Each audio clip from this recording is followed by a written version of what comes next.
Hello! So I realized I didn't record, like, a beginning. And then I was like, do I need one? And then I was like, no. But then I was like, I should probably introduce the two nuisances that you hear throughout the whole video. These are not paid actors because I don't pay them. And they are like this all the time. This is Mary. Say hi to the camera, Mary. Okay, calm down. So this is Mary. She's the worst. This one's Pippin. Say hi, Pippin. I'm not very smart. Yeah, she takes after her namesake from Lord of the Rings. She's not my smartest dog. We love her anyway. What you're about to watch is what I hope is an intelligent review of all of the books that I've read with my roommate doing this March Madness bracket thing. But I'm afraid it does devolve into just ranting at one point. I think I bring it back, though. Hopefully. So with that being said, here's me talking about books. I saw that libraries were doing like brackets in the, like little mini brackets in libraries. I was like, oh, that's so cute. And so my roommate and I, we decided to do that ourselves. And as you could tell, it took us a little longer than March, but give us some grace. There were 32 books, but I thought it'd be fun if I just talked about the books because I have all these feelings and all these thoughts and all these rants about these books. I can't talk to my roommate about them if she hasn't read them. And so I thought I would subject the internet to my musings. So they were separated into categories of like 8. So they have 8, 8, 8, 8. You know what a March Madness bracket is. Or maybe you don't. You clicked on this video, so actually you probably don't. 8 books, 8 books, 8 books, 8 books. And we did a different genre for each 8 books. So the first one was sci-fi, then thriller, then classics, and then middle grade. So, your Percy Jackson and all that kind of stuff. The sci-fi and thriller we chose based off of Goodreads top 20, 24, something. I don't know who votes on those. I will get to that in a second, but because I have some words to say to whoever makes those Goodreads lists. The classics, we just took turns picking classics that we haven't read that we want to. And middle grade, we went based off of the New York Times best-selling. Oh, and also I did lie. There are 2 books from sci-fi that did not come from Goodreads. One of them was Red Rising. We just picked that because we wanted to. We wanted to read it, and it was sci-fi. And so we added that to the list. And the other one was Fourth Wing. We had another book there, but we ended up replacing it with Fourth Wing. So The Ministry of Time was the top rated, according to Goodreads, it was number 1 sci-fi book from 2024. Oh, what is it about? It's supposed to be about a woman who works for a branch of the government called the Ministry of Time, and her job is to rehabilitate almost what they call like time immigrants. So people that the government have pulled from the past and are now like living in the future. And her job is to like make sure that they are able to exist in the 21st century. I thought the concept was so interesting and like so unique. I thought there was so much you could do with that, and boy did I not see any of what I was expecting. And now, to be fair, I went in almost all of these books. I didn't read the blurb, I didn't read the synopsis. I tried to go in as blind as possible. So some of these books, I'm willing to admit, maybe the blame's on me, because the Ministry of Time I hated the Ministry of Time. Not sure why it was on the sci-fi list, though. In my defense, so in the book's defense, I didn't read the synopsis. I didn't know what I was getting into.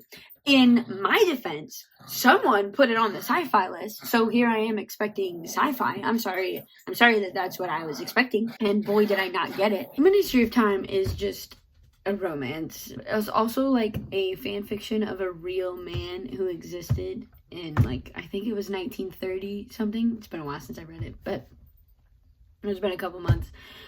It was so bleh.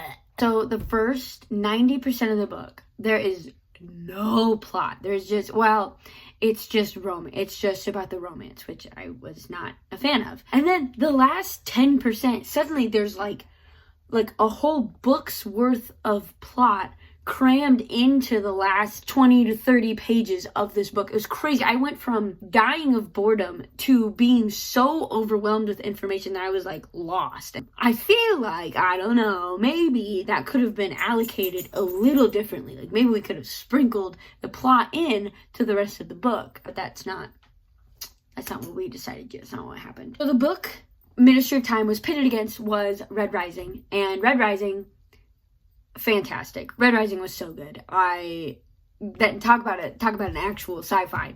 And boy, was it a treat after coming from Ministry of Time, which was not a sci-fi. I actually took a break from the rest of my books to finish the trilogy of Red Rising because it was good enough that I was like, yeah, I can put the other books on the back burner. It takes place in the future. They're terraforming Mars.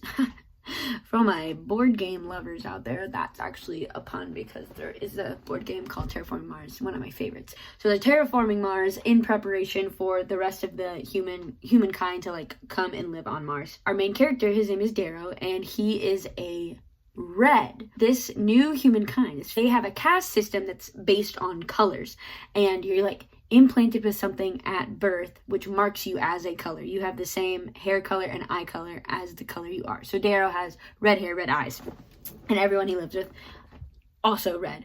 And reds are like the lowest of the caste system, slaves. Like we're talking slaves.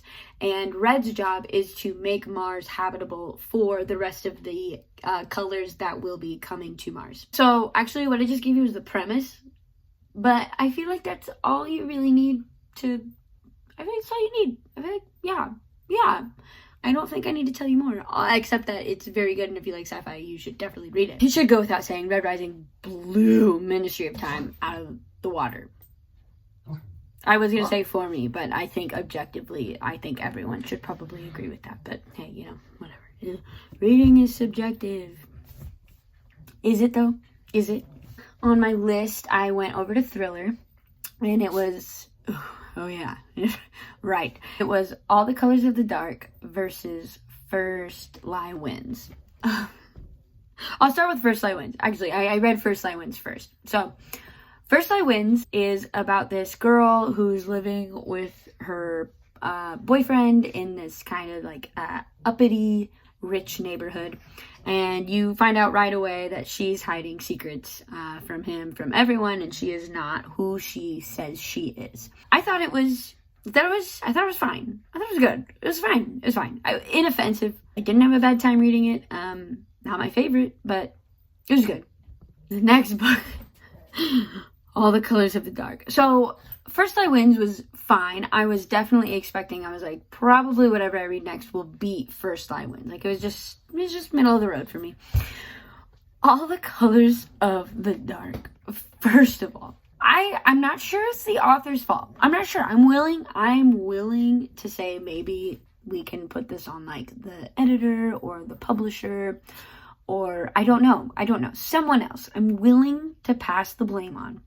But all I know, someone does need to be held responsible for putting All the Colors of the Dark as a thriller. Whoever said this book was a thriller does not know the definition of thriller, does not know what a thriller is, has never read a thriller. Just like whoever voted for Ministry of Time to be the best sci-fi book has never read sci-fi or doesn't like sci-fi. That's actually what it is. People who voted for Ministry of Time don't like sci-fi. No, don't let them vote. If you don't like sci-fi, don't vote for sci-fi. I don't think that's crazy. So it's one of those things, again, where like Ministry of Time, if I'd gone in knowing it was a romance, maybe I would have been kinder. All the Colors of the Dark, if I'd gone in knowing I was about to get a memoir spanning 45 something years of this one guy, oh my lands, maybe I would have liked it. I don't think so. But I would have been more inclined to like it. What made me the most mad about All the Colors of the Dark, well, besides the fact that it was 600 pages. Listen, I don't mind big books. We're gonna get into big books later, and I've given them 5 stars. I love big books, but you gotta be big for a reason. You can't be 600 pages because you have a word limit. You have an essay and you're trying to just cram in as many words as possible so the professor gives you a passing grade. I think I need to give you the synopsis before I rant. I think that would be helpful. Okay. So there's this guy named Patch. He was kidnapped when he was like 13 years old, and he was held in this like dark prison by this dude, and there he met this other girl named Grace. Don't quote me on that. It might not be Grace. And then he's rescued, but there was no other girl when they rescued him. They didn't find one. There was no sign of there being another girl there. But he's convinced that there was a girl there. But they're like, hey, you were like traumatized and you were in the dark and you were blind for however many weeks that you were gone. Because he was gone for a while, maybe months. I don't remember. And I don't care. That sounds wrong. I care about 13-year-olds being kidnapped. I don't care about this one in particular.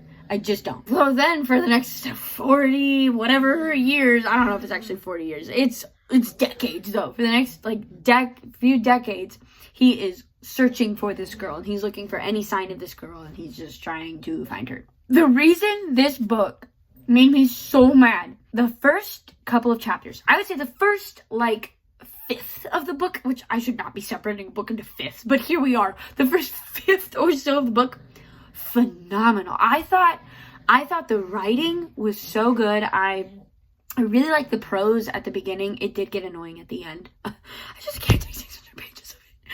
But at the beginning, the prose was like nice. And it was engaging. And I still remember like the first sentence of the book. It was like, the sunrise was red, the morning Patch died. It was something like that. And I was like, oh, that's intriguing, because then I quickly found out Patch is our main character that we're following, and so I'm like, well, you got me, you hooked me. I am so excited to learn about Patch and how he died, or maybe didn't. You're following his best friend Saint, who I loved. Saint was my favorite character, and then when he goes missing, like she's searching for him, and that part of the book when they're both 13 was just, I'm not kidding. I read the first 5 chapters and I was like, oh, this is going to be a 4-star minimum, possibly a 5-star. And spoiler alert, I gave it 2 stars.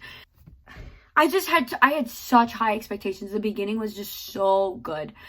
And it kept going. It kept going and it kept going. And I was like, are we done? Can we be done? I felt like I was getting punched in the face in slow motion, but my arms were pinned and I couldn't stop. I was like, please don't punch me again. And then I just got punched, but it was in slow motion. Oh, it was so bad. I was like, just end it. End it. Okay, so first of all, in terms of like structure, there were like 100 chapters. There were so many chapters. And there was no rhyme or reason to the length of the chapter. Sometimes a chapter would be literally like less than a page. It'd be like less than a page was a whole chapter.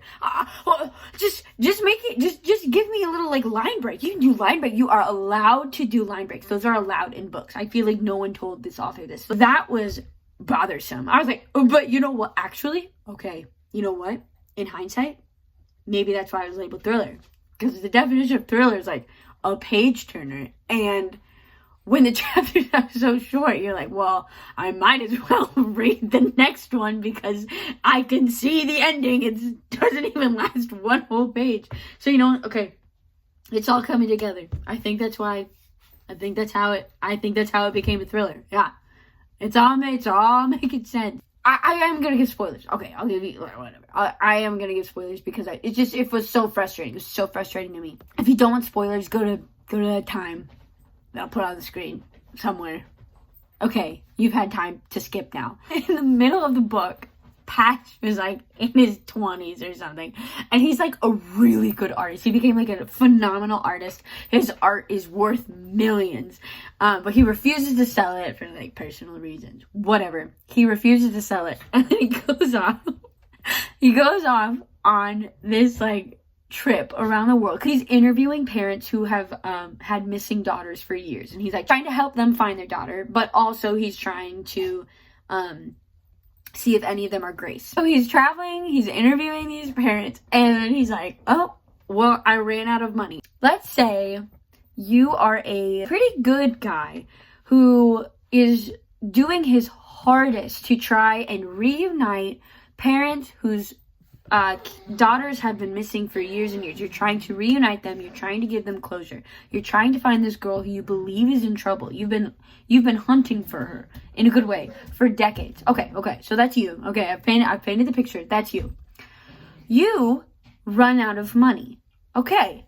Do you A, sell one of your paintings that's worth millions? Do you B, paint something that's maybe not so personal that you would be willing to sell? Maybe it won't go for millions. It'll go for something. Do you C, ask for help, phone your best friend of years and years, and ask if you can maybe get some money? Or do you D, rob a bank at gunpoint? And if you chose D, you are a moron, but you would be correct. You would be correct. That is what Patch did. And not just one. He was like traveling across the country just on a bank robbery spree. He was robbing all these banks, and I was like, why? I tell you, I was so frustrated with him. He donated like 90%. He was like, I only kept enough to feed, to get me to the next state and to feed me for blah, blah, blah. The rest I donated to a missing child charity. And I was like, there are better ways. There are better ways to donate money to these charities. The motivation did not make any sense. I am so convinced, like, you would have to do a lot to convince me that the reason the author didn't make this happen is because they just desperately wanted a, like, cops and robbers situation, because saying his best friend is a cop and she's like an FBI agent and she's the one who has to go after him, and they're like staring each other down, and she's got a gun and she's like, Patch, you gotta let me take you in. If it's not me, it's gonna be someone else. And I'm dying thinking about it because he's standing there, he's pointing a gun at him, and he's like, no. And he says no to her, and then she shoots him. I mean, not like fatally, but she shoots him, and he's arrested, and he's in prison for like a couple years because he's an idiot, because he's so stupid. Why would you do that? His motivation didn't make any sense. What I'm trying to say, what the sum of that was, the motivations did not make any sense. I was just like, oh. When I got to the scene where she was pointing a gun, I was like, okay, so you just desperately wanted a scene where she was pointing a gun at him, because I don't know why else. I don't know why else either of them were in that situation. I just don't understand. I don't understand. I'm talking too long about this book. I will never make it through this review if I talk this long. But it's just the ones I hate. I hated this book so much. I think I had a better book idea. I mean, listen, I'm not just gonna sit here and say I could write a book that would get published. And you know what? All the Cliffs of the Dark, it seems pretty popular. I guess people like it. So who am I to come in here and say I have a better idea? However, I'm going to. And my better idea, if he had made up Grace, and actually what he was imagining Saint in there, because Saint was like his best friend. And so like the person he was searching for all along was Saint, and then he would like come to that realization. I thought that would have been nice. I thought that would have been cool. Also, of course, I shipped Patch and Saint. And the other thing I couldn't stand about this book, every single female character sounded exactly the same. Like every single one. There was Saint, his best friend.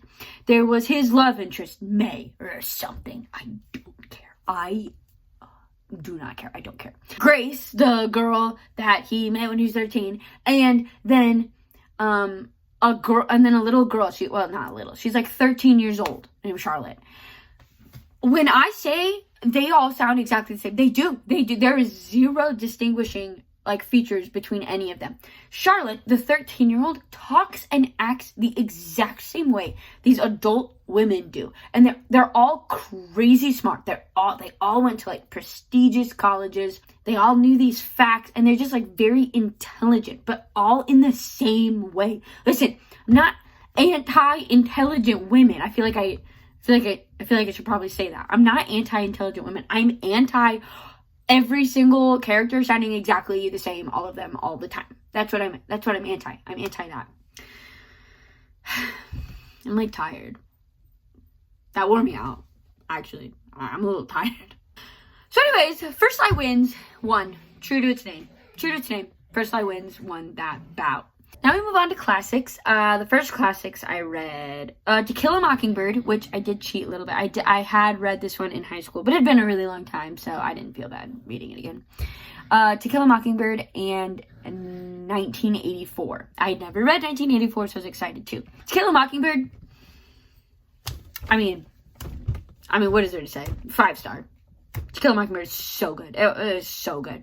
Synopsis, for those of you who are not in the public education system and did not have to read this as a required reading. It's about this girl named Scout, and she's like 8-ish. It's like kind of a couple years. She's like maybe 10 by the end of it.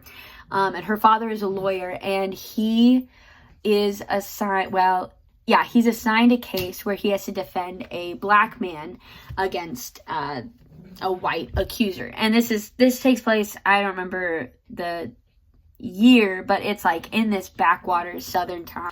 It's fantastic. It's so good. It's so good. I recommend if you had to read it in high school, read it when it's not required, and it makes it just so much more enjoyable and so much more fun. Fantastic. I don't have anything to say. 1984 was good. 1984 was good. Not my cup of tea. Like, I understand it has earned its place in history as the book it is. Everyone references it all the time. Everyone like uses words from it still, and like the ideas are still like can still be applicable to today. Very thought-provoking book. The ideas in it were very fun. In terms of like a story to read, I didn't have like a great time. I didn't have a good time, but that's not the point. Like, it's kind of, actually, I'm not really supposed to have a good time reading it. It's like, it's not a fuzzy, cozy, warm, not make me feel warm feelings inside. Am I so glad I read it? Do I think people should read it? Yes. Am I gonna read it again? No, probably I'll never read it again. So, To Kill a Mockingbird won that one. In middle grade, we had Impossible Creatures versus Underwild, The River of Spirits. Impossible Creatures was very good. It was hard for me. I didn't give it 5 stars, but I'm like, I bet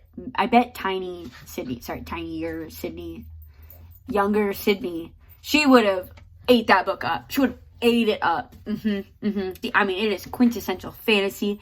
It's about this boy who goes to stay with his grandpa, and he finds a portal to this other world where dragons and unicorns and like fantastical creatures, they exist, and like people live with them, and it's like on this island that's sealed off from the rest of the world. And then the other main character is this girl named Mal who lives in the magical world, so you're hearing the perspectives of both of them. It like switches every chapter. Very good. Yeah, if I was a middle schooler, probably 5 stars. Like, it's fantastic. I am not a middle schooler. I may look like one, but I'm not one. I mean, there's nothing wrong with it. It's just like, I think as I have grown up, prose and writing style has become so much more important to me than it was like when I was younger. I mean, that's the only reason. Like, there's nothing really wrong with it. It did deal. Oh my goodness, it deals with like grief. It's sad. Like, I was shocked that a middle grade book dealt with themes this heavy. I thought it dealt with them very well. Like, I teared up. It was a good book. Underwild, River of Spirits. There's this girl. I don't even remember her name. I don't even remember her name. Oh dear. Well, guess what I thought about this book. So she works as the apprentice to Charon, who is the, if you don't know Greek mythology, Charon is the guy who like ferries souls across the river Styx to get to the underworld. So he takes them from like the land of the living to the underworld out when they die. And so the main character is a girl named something Sophie. I'm gonna land Sophie. I feel 80%, 85% Sophie. She's the apprentice to Charon, and so she's like trying, she's learning how to be a ferryman. And one day when Charon is taking a soul back, the soul escapes and Karen has to go after it. He has to follow it down the river Styx. And while he does that, a human comes to the river Styx and asks to be brought over. And so our Sylvie, I'm gonna go Sylvie, actually. 90% Sylvia. Yeah, I'm feeling good about Sylvia. Sylvia takes her over, but like humans aren't supposed to be in the underworld, and so they have to like find the human. The reason she's there is because the soul that escaped was her little brother, and so she's looking for him. I got bored. Just trying to come up with a synopsis to the story. Listen, I hate to say it. I don't hate to say it. It's a Percy Jackson wannabe. That's what it is. It's a Percy Jackson wannabe. And it doesn't come anywhere near the mark. Am I biased? Yeah, I am. If I was in middle school, I'd have liked it more. I'd like to think that middle school, actually, no. I'd like to think that middle school Sydney has taste. I'd like to believe in middle school Sydney. I think middle school Sydney would have also turned up her nose at this book. Oh my gosh, the plot was like, blah, blah. Oh, they're running. Oh no, now they're falling off a bridge, off a plant, off a flying ship. Oh no, and then someone comes, what's gonna happen? Oh, a third party comes in and saves them. Every time. Like, I was exhausted. I felt like here's what it felt like. It felt like I was reading the transcript to a movie. Like, I didn't feel like I was reading a book. I was reading the transcript of a movie. Like, every scene was just like, they did this, and they did this, and then they did this, and they did this, and they did this. And you know what? Maybe as I'm saying this, I'm like, it's a middle grade book. Am I being a little harsh? Probably. But you know what? I can have high standards. Impossible Creatures did it. Why couldn't you have? I like skimmed that whole book. I never do that. Like, from chapter 1, I was like, I'm bored. I was bored immediately. The voice I found very annoying. The voice of Sylvana, very annoying. I couldn't stand it. I just like skipped the whole book.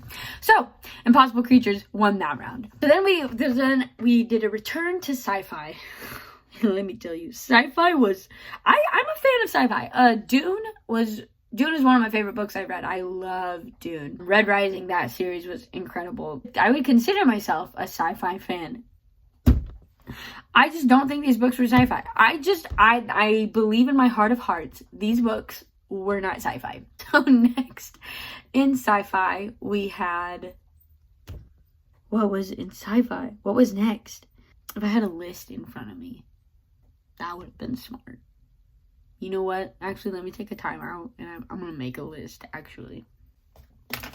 And we're back with a list that first Sydney 1000% should have had. Second sci-fi pairing versus duel. Well, they call them basketball. Second bracket. Anyways, next we had Family Experiment versus Fourth Wing. Now, I already told you, no one said Fourth Wing was sci-fi. My roommate wanted to read it, so we took off one of the books. Originally, it was Antibot.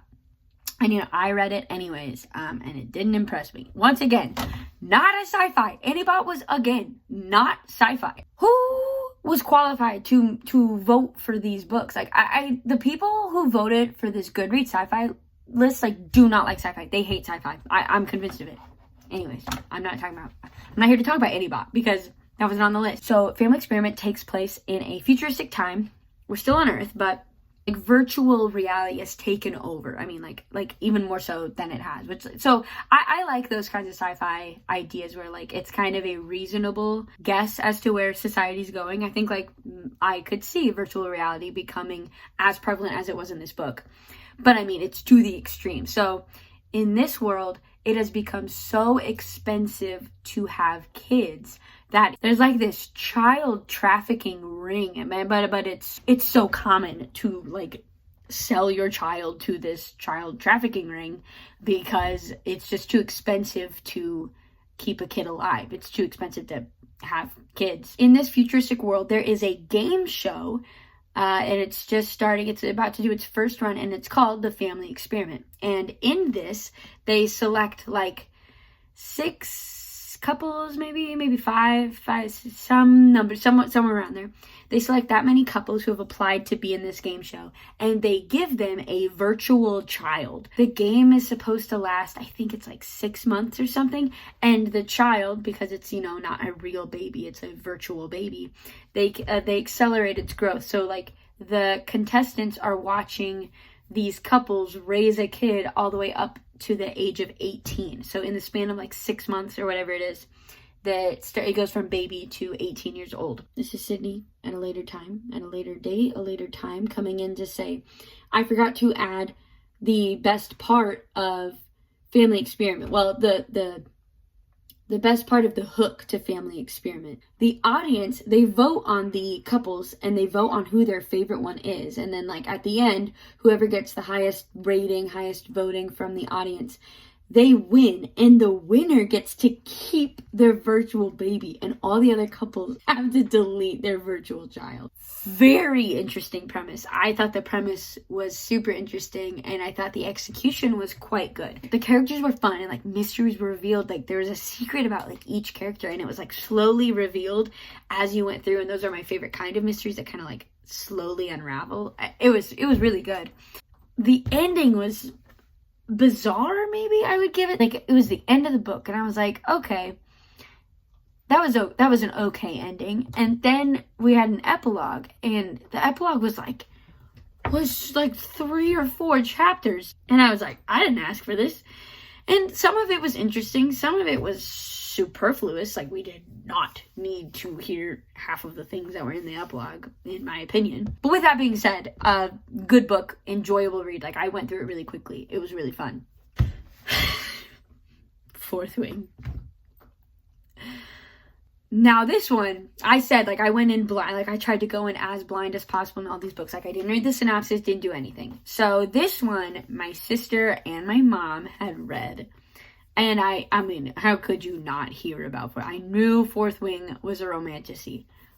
I also knew I am not a romance girly. I appreciate the occasional romance.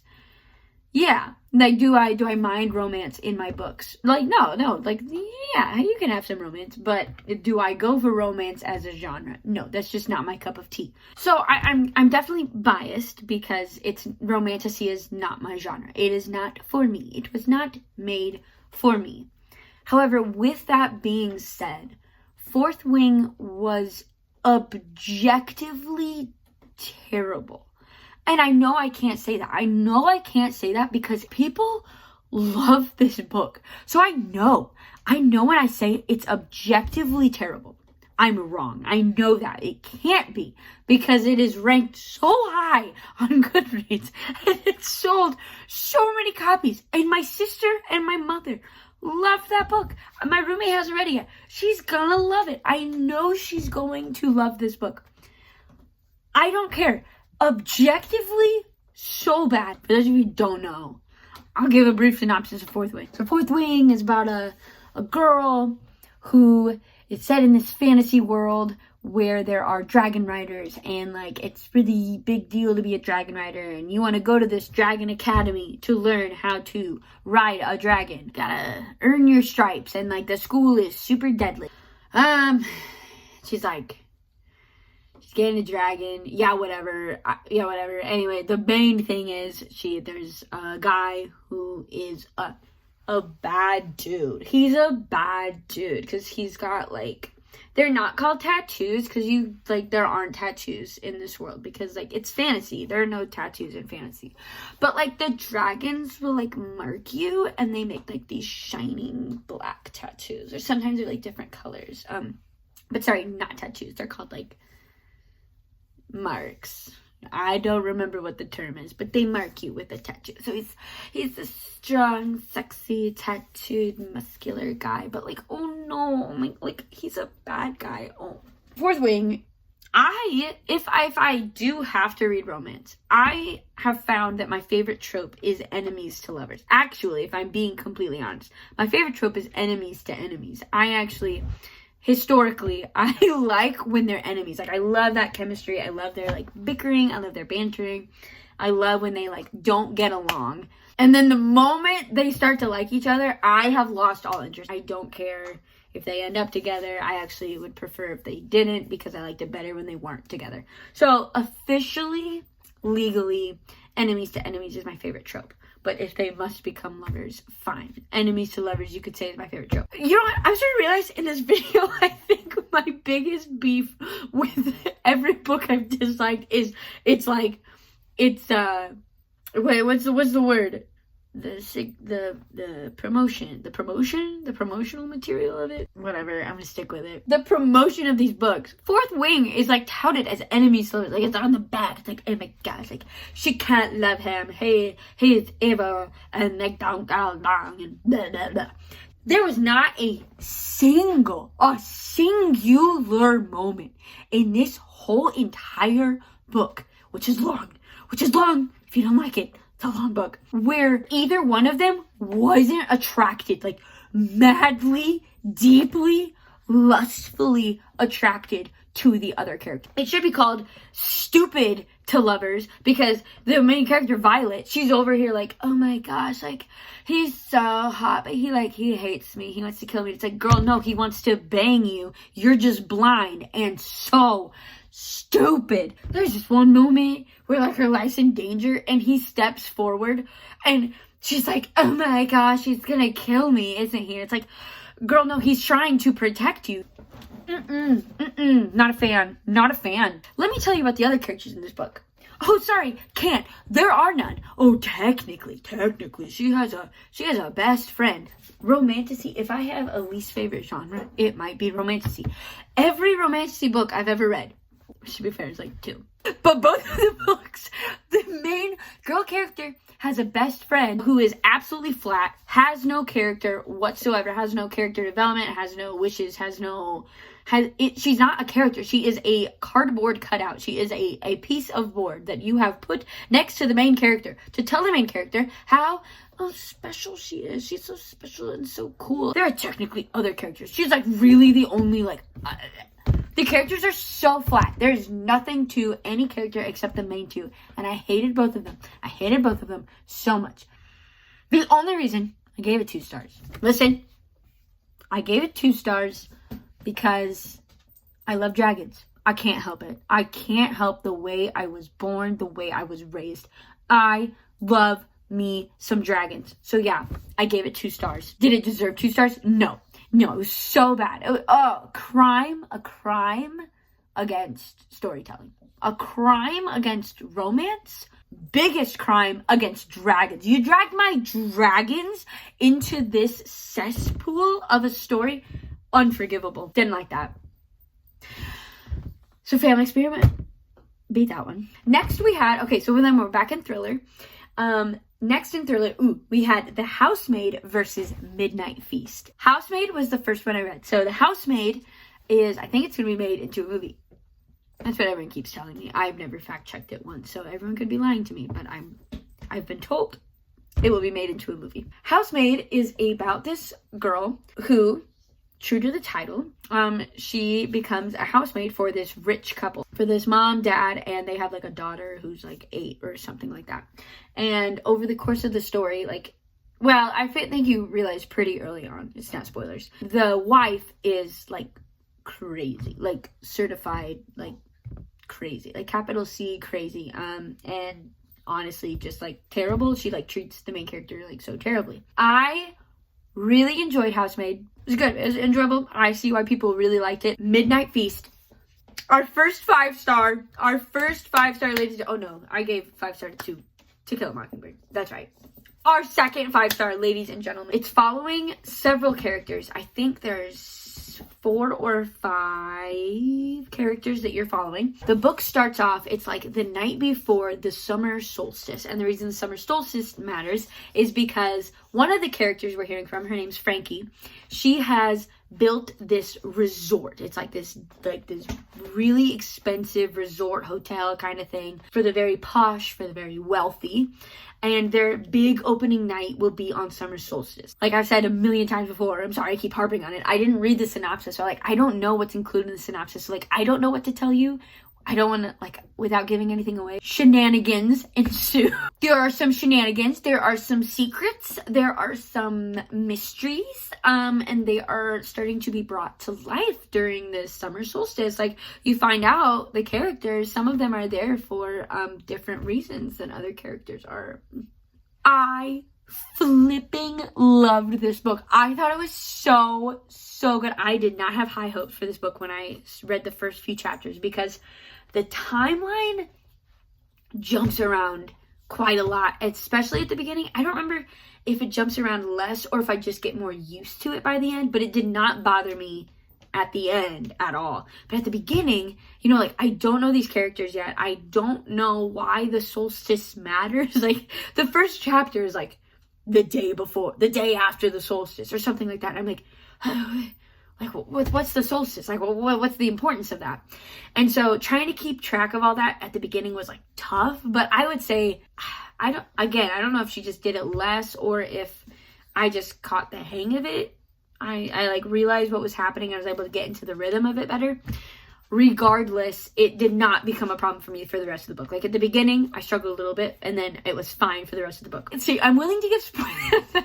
I'm willing to spoil books that I thought were trash. I will not. I don't want to spoil books that I thought were good, because, like, I think it should be read. It deserves to be read. Like, it was so good. There was a single line, and I remember what it was. It was at the very bottom of the right, of like the right page. It was the very last line of that page.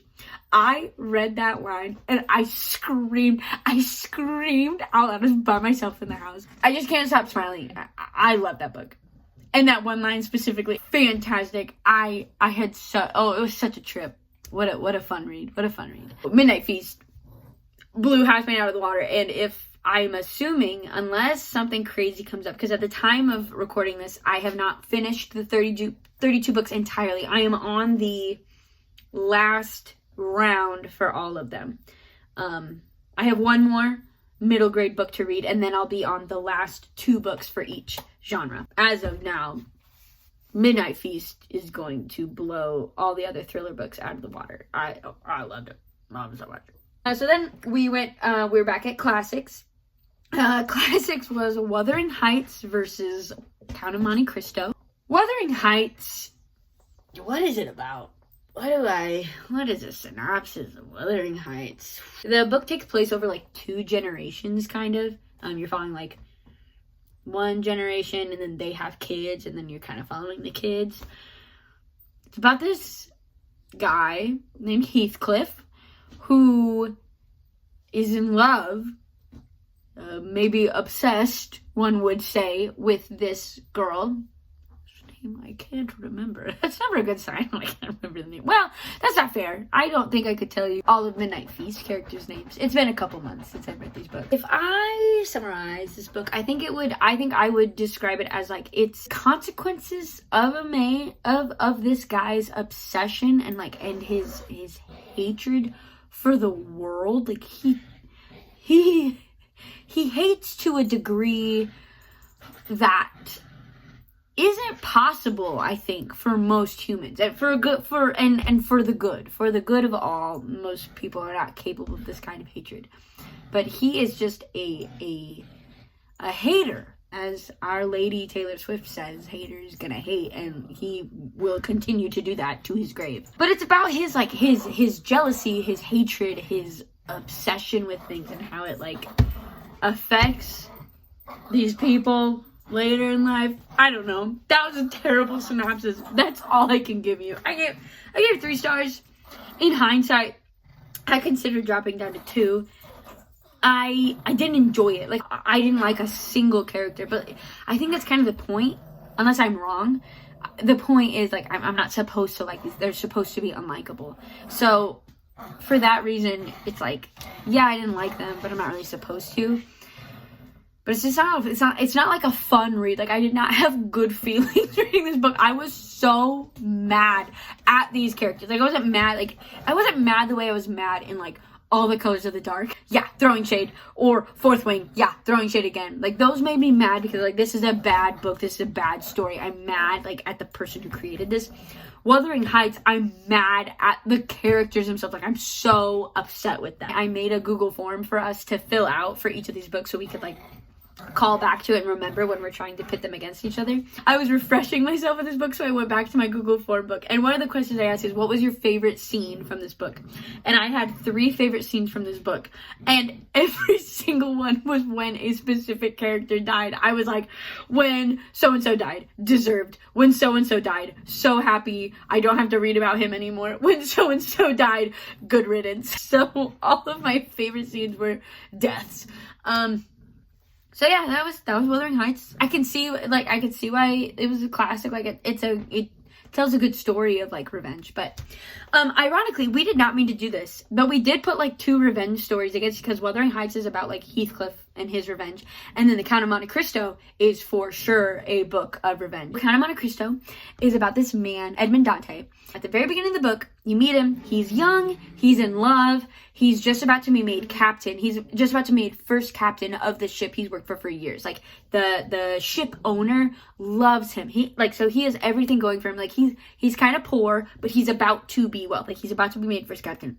He is on the brink of a better life. It is right there in front of him. He is about to touch it, and he sees the good in everyone, and he does not expect the worst from anyone. Like, someone even warns him. They were like, oh, wasn't that guy, like, being kind of suspicious and shady? And he's like, oh no, that guy would never do that to me. Like, it's like to a fault. He is, like, naive, I would say. Like, naive about the goodness of others. He just believes in the goodness of man. And he's on the brink of just this better life. Mercedes, the love of his life. He gets back and he's like, hey, I'm about to be made first captain. Let's get married. Let's get married right now. 3 of, I wouldn't say friends, 3 acquaintances, 3 people who know Edmund. They are seeing that he is on the brink of all this amazing stuff, and one of them is jealous, one of them is upset because, like, he was going to be first captain and that was stolen from him, and the other one is in love with Mercedes, the ringleader. He's like, there's a way where we can make all of us happy. There's something we can do to make sure all of us get what we want. I take a quick break. You know my dogs. Ripping up the thing that I spent money on them for. Whatever, it's fine. I might as well just throw my money in the trash at this point. So these 3 guys, they conspire together and they come up with the plot and they get him arrested, like, the day of his wedding. Edmund is arrested. Proceeds to spend the next 20 or so, I think it's 30, I think it's over 20 or 30 years in prison. And then he finds a way out. He's like, I'm going to make every single person who did me wrong, every single person who had a hand in doing this to me, I am going to make them pay. Count of Monte Cristo, 5 stars all the way. I cannot believe how much I loved this book. I went in thinking, because it's like 1,200 pages, and I was like, I took a deep breath, and I thought to myself, especially coming from Wuthering Heights. I came from Wuthering Heights and I said, okay, you can do this. You can do this. You can skim. You have the power of skimming at your fingertips if you have to. I did not skim a moment of this book. I was in love from the get-go. This book had me hooked. It reveals at the end, cause like, there's some things and you're just waiting for the other shoe to drop. But when it does, you're still, like, shocked. Like, it's like the way the shoe drops is fascinating. And then there are other things I didn't see coming at all. And I was just like, fantastic. The story is told so well. The things that happen in it are so good. I have one qualm. About the whole book. The author seems to, and I don't know if it's like a product of the time period, but the idea of, like, suicide is very propped up. It is better to commit suicide than face dishonor, and I get it. That is like a product of the time period, but I disagree so strongly and vehemently with that viewpoint. And if it was just that, I probably wouldn't have even mentioned anything. However, on top of that, at one point there's a character who's, like, so madly in love with another character that he's like, if I'm not with her, I'm going to commit suicide. And like, it's viewed as like a heroic thing. Like the book clearly is like kind of encouraging the idea. Like, oh yeah, like that means he was in love with her. And I don't like that. I think that's terrible. I think that's a terrible approach to love, to your life, to anything. That's like the one qualm I had about the book, but like it doesn't affect my rating of it. Still think it's amazing. I recommend that to anyone. It was so good. It's a lot. It's 1,200 pages. I understand that. Worth it though. So Count of Monte Cristo 1. Probably should have said that, but I think everyone knows what to say. So the next, we were back in middle grade, and it was Away versus Wonder. Away, I think I messed up because I'm pretty sure Away is a sequel of sorts to another book. I read it and it made sense and it was fine. I think probably I would have enjoyed it more if I'd read the other book first, but I didn't, and so here we are. It's fine. It's just good. I will say, there's like 4 different perspectives that you're rotating between, and the idea is cool. Execution kind of hated. Each POV is written differently. So like one of the POVs, she wants to be a reporter when she grows up. So like, or a journalist. So all of her chapters are written like a newspaper article. And then another guy, he's really big into movies and he wants to direct a film. And so his are written like transcripts of movies. That was cool. The other 2 though, oh my goodness, like they were both like poetry. Not a big poetry fan, but especially not when I'm trying to read a story and understand what's happening. Like there had to have been a better way to write those 2 perspectives. I hated reading their chapters. Like I dreaded reading theirs because the other 2, the journalist and the transcriptor, I was like, well, at least I know what's going on when I read them. The other 2 are just, whoa, a little tough. Cool idea, cool concept, but I thought execution was lacking a little bit. What? Oh no! Oh. It's like a little like wrist cushion. There's a hole in it. All the beans are falling out. Dang it. Alexa, play Despacito. Away is about it's like set in this time period where like everyone had to evacuate California. I think it's California. I don't really remember, but I think it's California. There's an emergency evacuation. Everyone has to evacuate it, and then they're held in these like camps basically. While they're waiting to hear back on when they can go back. And so it's following these 4 kids who have all evacuated California. They start to ask questions like, okay, why are we leaving California? Why can't we go back? Who's setting up these rules? So they're kind of like investigating it on their end. Yeah, it's fine. It's good. Wonder is about this boy who was born with a genetic defect. He is ugly. His ears aren't shaped right. He like doesn't have eyebrows or something, and his mouth is like permanently slanted down. And Wonder is about him going to a public school for the first time. It's about him navigating this school, becoming friends with people, how he interacts with people, how they interact with him. You also hear from his older sister's perspective and like how she feels about it. And then like his sister's boyfriend gets a chapter, and his like best friend gets a chapter. This book was wonderful. Like, pun not intended, but welcome. This book was beautiful. I teared up a couple times. It was so good. It was so poignant. I thought the message was so beautiful.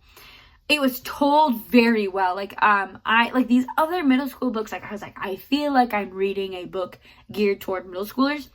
This book was about middle schoolers. Like, it was like the main character was a 6th grader, and middle schoolers could definitely read this book, but I did not feel like out of place as an adult reading this book. I don't know if that makes sense, but like I did not feel like I was reading a children's book. Like, it was a very good book. It was so beautiful. So good. Yeah, I have nothing more to say. It was a very good book. Next, back to sci-fi. It just seems like a miss and a miss and a miss. So it was Mercy of Gods versus Orbital. Mercy of Gods was sci-fi. I will say that. More sci than fi, I feel like, but that's fine. These humans live on this planet, but it's not Earth. It's a different planet. I forget what the name of it is, but they live on this planet. And the main character, he's like part of this research group. So like this planet is like really, really focused on like science, like scientific discovery, like is the main thing of this planet. Like that's like the most famous people are scientists on this planet. Like science is regarded very highly. The main character is part of this research group, and they're like figuring out this genetic thing. They're like figuring out how to make genes of one plant viable with genes of another plant. Doesn't matter, the sci part. And so he's part of that group, and you mostly, it is rotating perspectives, but I think it's mostly, it's between 3. Yeah, it's between 3. And then the other perspective we hear from, it's a girl named Jess. Fact check me on that one. And she's also part of the research group. And I don't know why I'm spending so much time telling you about these characters. I haven't told you about, like, the thing about this book. So, they're invaded by aliens. Yes, so aliens come and invade their planet and, like, kidnap them. And they are taken to another planet. And then the aliens that kidnap them are like, okay, so your job is to do this. And if you don't, you'll die. I thought it was good. I really liked it. That made it sound like I didn't like it very much. I did. I really liked it. The main character, I don't know how to pronounce it. It's spelled Dafyd, so it's like Dafyd or Dafyd. I don't know how to pronounce it. Whatever the case, I didn't like him, and he was like the main character. He was like the first one we hear from. I didn't really like him until the last like third of the book. He wasn't a very compelling character to me. Until, like, the last third of the book, you really see him, all these personality traits you've seen in him, you see why they matter in the last third of the book. And I'm like, oh, I do like you, Dafyd, whatever. Like, you, okay, I can get behind you now. But it just took so long to like him that I had to get through the beginning. Jess, she was fine. I like reading about her. Her journey is fun. Her character development is a little fun. I liked reading that. And then the third perspective, very fun. My favorite perspective to read from. And that's all I'll say about that. Also, something weird happens at the end, and I'm not sure how I feel about it. So, like, I'll probably read the second book when it comes out, because it's the first of a series. Yeah, something weird happens, and I'm like, yeah, I don't know. I'm, like, interested to see where it goes, but I'm also, like, dreading where it's going to go. That's all I could say without giving away spoilers. But, yeah, it was good. It was good. Finally, sci-fi. Gosh, it took us so long. Well, Family Experiment. I would consider Family Experiment sci-fi, maybe. Like, less sci-fi than the others. But Red Rising and Mercy of Gods, I consider, like, straight up sci-fi. Oh, and Orbital.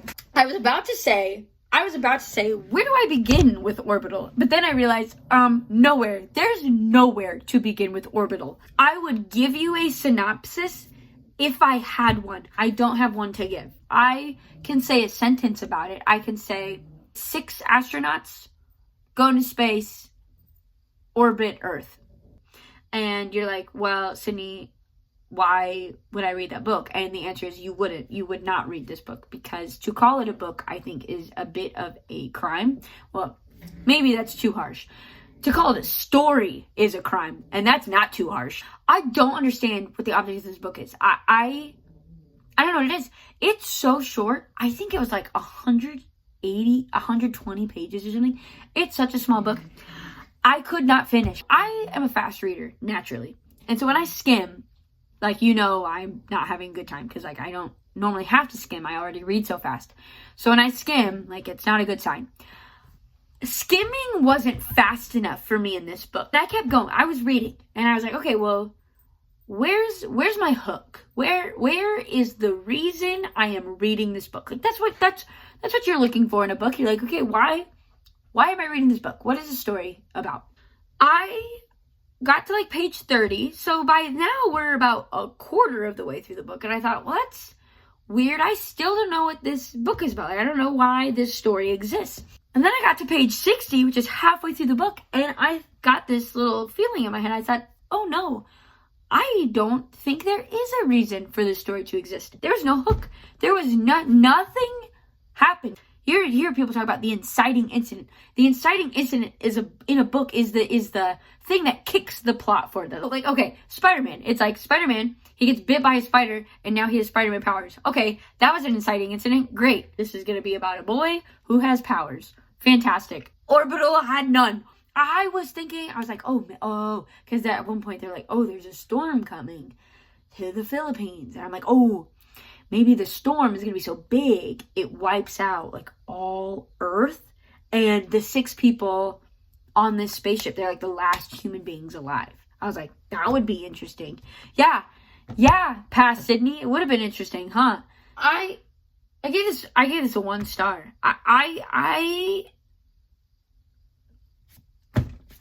Just write a poem. Write a poem about Earth. Or just publish it as a giant poem. You're like, this is my giant poem. Here you go. There's no plot. Nothing happened. And I don't mean in the way that, like, character-driven story. Because character-driven stories, there's plot. It's just the plot is with the characters. Like, the character development. It's like, okay, how are they going to learn and change from these things that may or may not be happening? This book, I was hear about an astronaut, and then we switch to another astronaut, and hear about them, and they'd be like, oh, look, we're passing by Africa again. Isn't it pretty? Oh, man, that Earth sure is pretty. I miss Earth. I wanted to die. Halfway through the book, I said, okay, skimming is actually not going to do it for me. So what I started doing was reading the first sentence of every paragraph. Because I was still willing. I was like, well, maybe. So I basically DNF'd. I definitely, like, DNF'd. But I creatively DNF'd. Because I was, like, willing to give. I was like, well, maybe it's just a really late inciting incident. Which, at that point, I don't know if we can call it inciting anymore. But I was willing to give it the benefit of the doubt. No, I wasn't, because I was only skimming the first sentence of every paragraph. I read the first sentence of every paragraph, finished it, didn't look back. Who called it? What? Sci-fi. They were in space. That doesn't qualify as sci-fi. I refuse to let that be the qualification for sci-fi. That space is like, they're in space. No, I won't. So Mercy Gods won that one, for sure. So this next one, we're back in thriller. Thriller, by the way, had the I had the best time reading this thriller genre. Like, the average rating for all of these thrillers, I would say, was probably like a 3 or 4 star, and that's good. So thriller appears to be one of my favorite genres, I guess. Finding out about myself. So next we had Listen for the Lie versus We Solve Murders. Listen for the Lie is about a girl visiting her hometown for, like, her grandmother's birthday. And you find out in her town, everyone suspects her of having murdered her best friend in, like, while she was still living there, like, in the early 20s. This is all revealed because she's, like, dating a guy in New York, and suddenly this podcast, which is pretty popular, it's like a very popular podcast, like, everyone listens to it. It's got a lot of followers. This podcast releases a story about her best friend's murder. Her boyfriend finds out and is freaked out, and so everyone knows about it now. She was, like, she made sure when she moved, like, no one knew her, but now everyone knows because it was released on this really famous podcast. So she visits her hometown, and there runs into the guy who is running the podcast. I think his name's, like, Andy, Aaron, such a name. Yeah, I feel good about that. Aaron. Andy. Actually, no, I'm actually going Andy. Andy, 100%. He is in her hometown currently investigating. So he's, like, releasing one episode at a time, and he's currently investigating her best friend's murder. I really enjoyed it. Like, it was a fun read. The main character, kind of annoying, but, like, she's kind of supposed to be. Like, she's not like a friendly, bubbly personality. So I can't really fault it for that, but, like, her voice wasn't always the most fun to read. there's a specific thing, and I don't want to say it because I don't want to spoil it, but there is a specific thing that I really, really loved in this book. I thought it was done very well. I've seen, having read a lot of thrillers, I've seen other books attempt this. I guess I can kind of talk about it. The unreliable narrator. I feel like that's a trending thing in thriller right now, is to have an unreliable narrator, where you're not sure. You're like, okay, can I trust her? And it's almost always a her. Can I trust her? Can I believe what she said? And like 99% of the time, you can believe her, even though she's supposed to be unreliable. Like, you know when to believe her and when to not. You know what I mean? The reason for her unreliability, I thought, was very compelling, very interesting, and I really liked it. Okay, I can say that. So I just thought it was well done. Next was We Solve Murders. We Solve Murders is about this woman who, her job is, she's like a bodyguard. She works for this company that's hired out by very rich celebrities and things like that. And she is really tight with her father-in-law. Her father-in-law and her, like, they just, like, get along super well. And her father-in-law is a retired cop and a widow. And he's living in this, like, not retirement home, but, like, in this sleepy town. And he kind of just does, like, odd jobs for people. And he's kind of like a detective. He's not, like, paid for it, really. But so he and his daughter-in-law, Amy, they're pretty close. And then she's getting framed for a murder, and so she, like, can't trust the cops, can't trust her, like, can't trust the people she works for, and so she has to go on the run, and the only person she can trust is her father-in-law. So the synopsis I gave, I think, makes it sound, I guarantee if you haven't heard anything about it, or like you haven't read it, like, synopsis I gave makes it sound like gritty and like real. It's a comedy. It's actually so funny. And I did not know that going into it. So the beginning was kind of hard for me, like, to get into it. Like, wasn't really feeling it. But then about a third of the way through, when I realized, I was like, oh, this is a comedy. Like, it was so funny. Like, and I was like, oh, all those scenes that I thought were, like, kind of weird at the beginning, like, that, it was because they were funny, and I just wasn't expecting a funny book. Still thriller, because there is a mystery, and you're, like, trying to solve it. And not to say, like, there aren't stakes, but it was so good. It was really funny. So actually, as of now, I have not picked a winner between Listen for the Lie, because I can see good things for both of, like, I really, really can. I can make a case for either one. And it's hard because they're so different, too, because We Solve Murders is comedy, and Listen for the Lie is not. I think I'd go for We Solve Murders. I liked the characters in We Solve Murders more than I liked the characters in Listen for the Lie. So that'll be my defining, But it was close. I like both of them a lot. Then we move on to the classics. It was Jane Eyre versus The Picture of Dorian Gray. Jane Eyre is about a girl named Jane Eyre, who, it follows her life. She, like, she's orphaned at a young age, and she's taken in by her aunt, who, like, despises her. Her upbringing is terrible. She's sent off to this boarding school, also terrible, but she, like, finally meets people who are friendly with her for the first time. But the crux of the story is, like, her growing up, and she becomes a governess at this man's house, Mr. Rochester, and she starts to fall in love with Mr. Rochester, and it's kind of about their, but see, it feels wrong to say it's about their relationship, because it is, but I would say it's more so, it's about Jane Eyre. I mean, that's the title of the book, but it's like, it truly is, like, Jane Eyre. It's about her developing on her own. Like, it's definitely about Jane Eyre. And then, of course, Mr. Rochester is a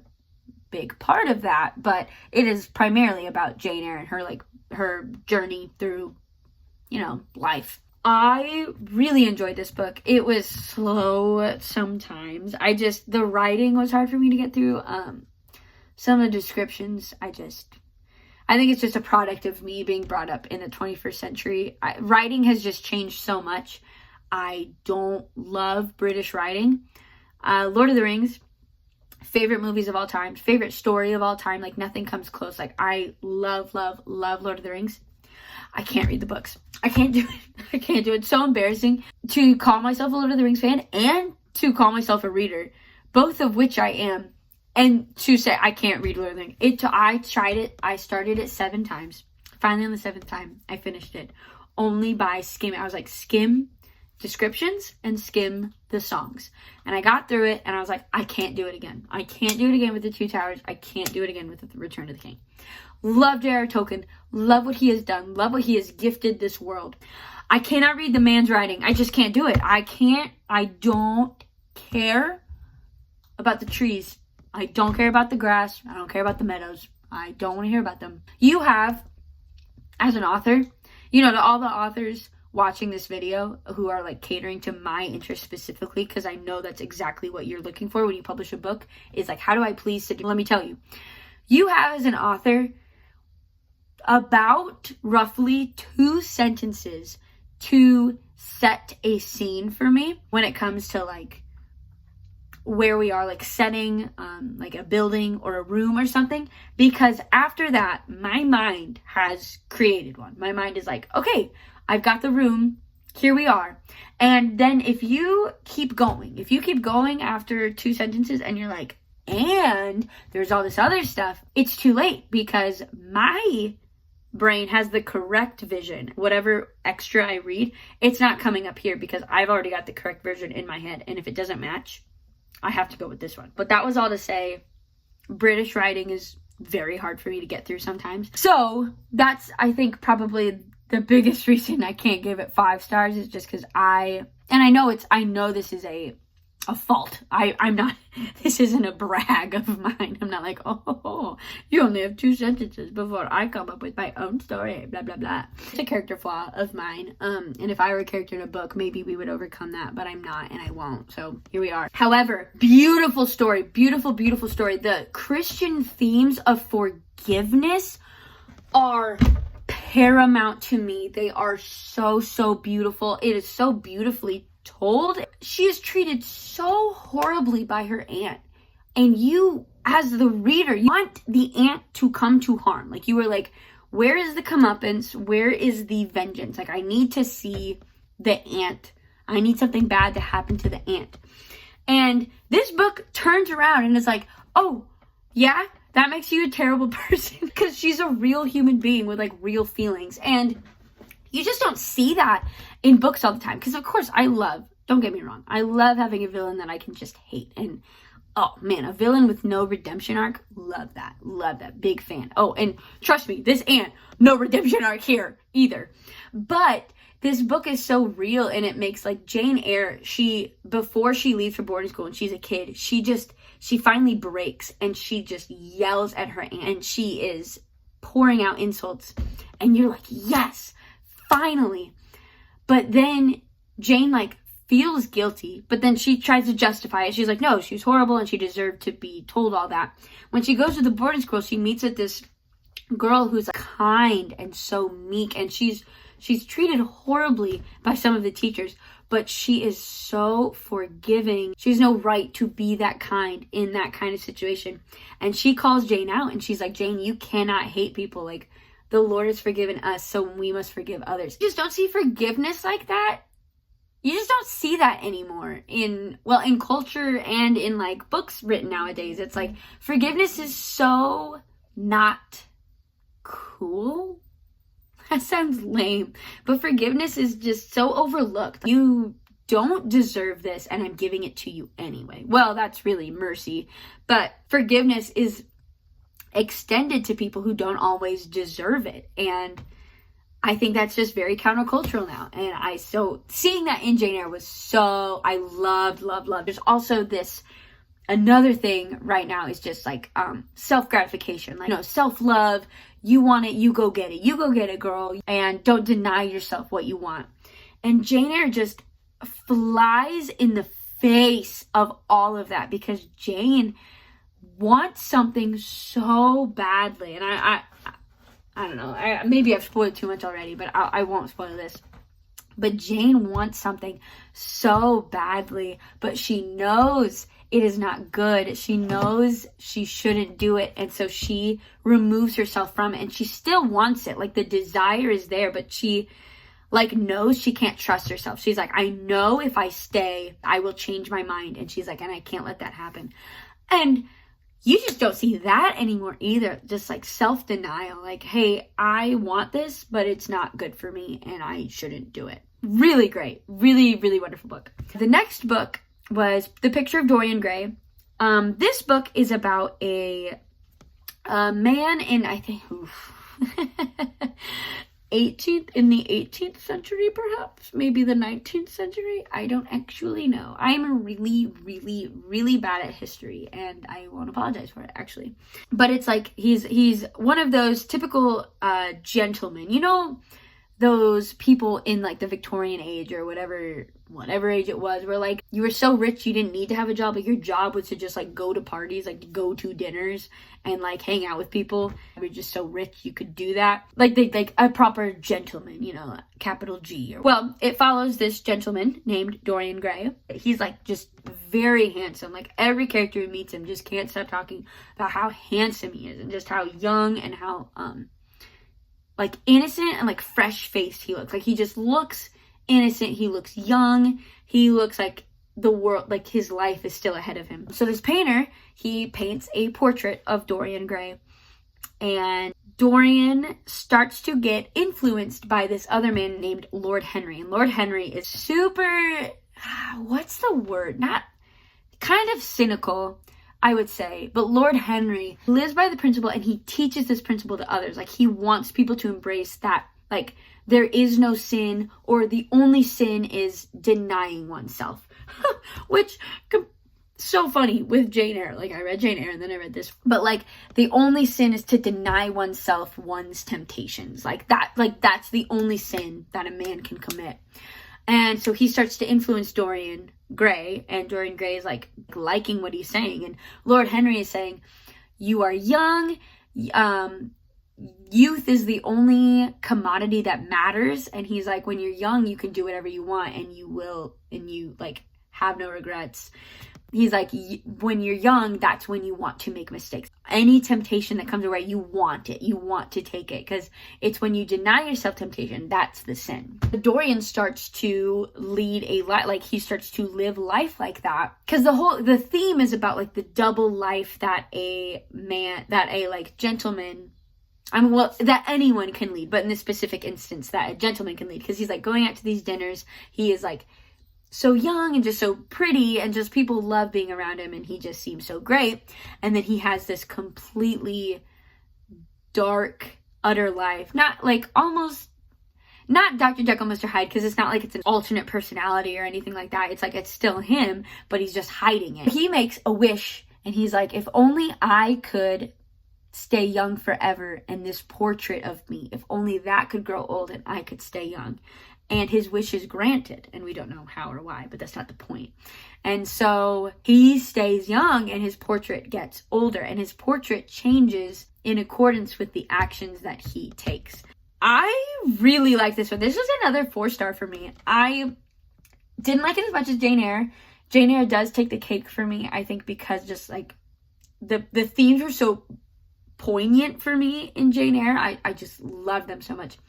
And there are similar themes in this one, because obviously, well, maybe not obviously if you haven't read it and you wouldn't know, but it is not, Lord Henry is wrong, and the book treats him like Lord Henry's opinion is not the correct opinion. Like Oscar Wilde, the author, does not agree with Lord Henry that like to deny oneself is the only sin. He does not agree with that, and the ending really proves that. It was a little slow at times. There's a lot of talking, a lot of just visiting houses and people talking and philosophizing.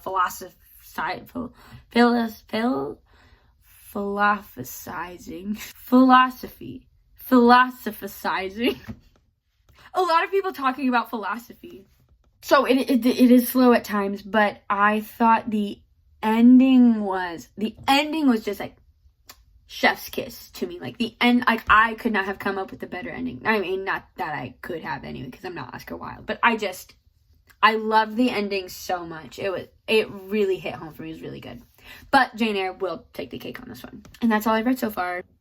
I finished them. Talk about going out with a wet fart. It was grueling. It was grueling. Sorry if I sound sick. I am.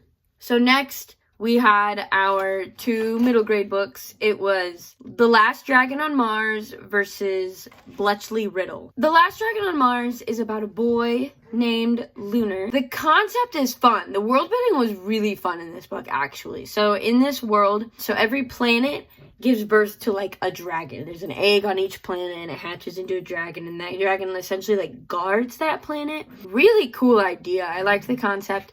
And Mars had a dragon named Ares, but Ares was killed by humans. And ever since the day that Ares died, Mars has become uninhabitable for humans. Like Mars, the planet itself, has been like trying to kill humans, basically. Lunar is a boy who lives on Mars, and he is, by a series of events, he ends up getting chosen by a dragon and becomes a dragon rider. Even though he is not trained for this, he doesn't know what he's doing. It was good. It's fine. I feel the way about a lot of the middle grade books I read. It was good. As a middle schooler, I probably would have liked it more, but the writing style is just childish. And I know that's terrible to say about a middle grade book. When I say that, it's not like a fault of the author. It's just a preference of mine. It's like, oh, this reads like it was made for middle schoolers. I don't love that as much. Next, I read The Bletchley Riddle. So The Bletchley Riddle was actually the first, I'm trying to think. Yeah, it was the only historical fiction middle grade book on this list. I love historical fiction. And it was about World War II, which is my favorite era to read historical fiction in. So it had a lot going for it. The 2 main characters, Lizzie and Jacob, they're brother and sister, and their mother has gone missing. She's presumed dead. And Jacob secretly works at the Bletchley place, and the Bletchley place is like it's a real life place that existed in World War II where code breakers would come and live and try to break the codes of the German messages that were coming through. And so Jacob lives and works there as a code breaker, and Lizzie, his younger sister, she is terrible at keeping secrets, but she's like really clever. Like I got Sherlock Holmes vibes from her reading about her. She's supposed to leave for America to live with her grandma while the war is going on, but she refuses. She escapes, and so Jacob is forced to like take care of her, but so she has to live at the Bletchley place but like not know anything about it. It was good. I loved the historical parts. I found really fun and fascinating. So those were the best parts for me, was like learning about code breakers. Jacob and Lizzie were not real people, but they have other characters in there who were real and were intrinsical parts of breaking the code of the Germans. So those parts were really fun. I really liked learning about that. Lizzie was a fun character. Like she was so cute. Not really in an obnoxious way. She felt a little younger than 14. She was supposed to be 14. I felt like she was acted more like a 12-year-old, but she was cute. I loved her character. I did not like Jacob and Lizzie's relationship. Like they made it like it was supposed to be about Jacob and Lizzie's relationship, but if it was supposed to be about that, it fell far short of the mark. To me, it felt like you should either lean hard into the historical parts of it and make it less fiction and more historical, or you should lean more into the fictional and like make it about Jacob and Lizzie's relationship and then set it during, and like you still have the historical bits and still have those things, but make it about Jacob and Lizzie. And it felt like they tried to do both. I say they because it was written by 2 authors. It felt like they tried to do both. Like they're like, oh, it's about Jacob and Lizzie, but it's also really, really about the real people who existed. And there might be a way to do that well. I didn't see it in this book, though. I would have to pick The Last Dragon on Mars over Bletchley Riddle for that one. So after that, we were back up in sci-fi. I know I groan every time I get to sci-fi, but it just, I think I was just so excited for sci-fi. I was like, oh, cool, I get to read all these sci-fi books. And they just weren't very good. Okay, So the last two. These were the last two. No more. I'm done now. I'm done with Goodreads lists. I don't have to do Goodreads lists anymore. The last two, it was the Stardust Grail versus Extinction. The Stardust Grail was the first one I read. And it was sci-fi. I can say that. It was sci-fi. Stardust Grail was sci-fi. It took place in space. We were traveling to different planets. There are a bunch of different aliens. I got my sci-fi. I wish I hadn't. It's about this woman named Maya who used to be an intergalactic thief.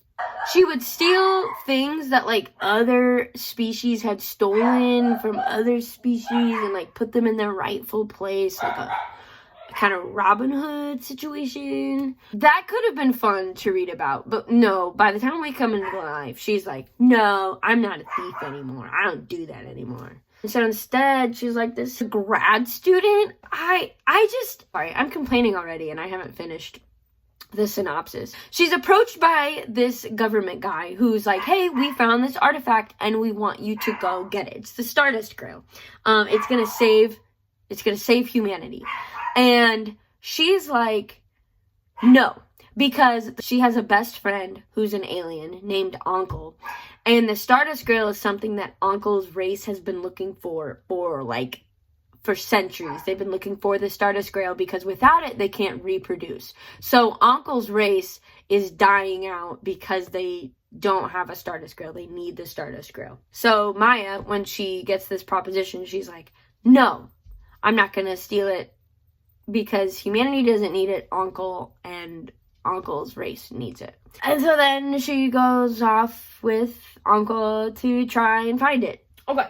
So there's a lot of like fun stuff, or I guess there could have been fun stuff. The idea of fun stuff was in here. Aliens, different planets, planetary travel, Earth like settling these planets, these settlements, and then like I guess there was a war and the settlements rebelled against Earth and became their own independent colonies and cool ideas.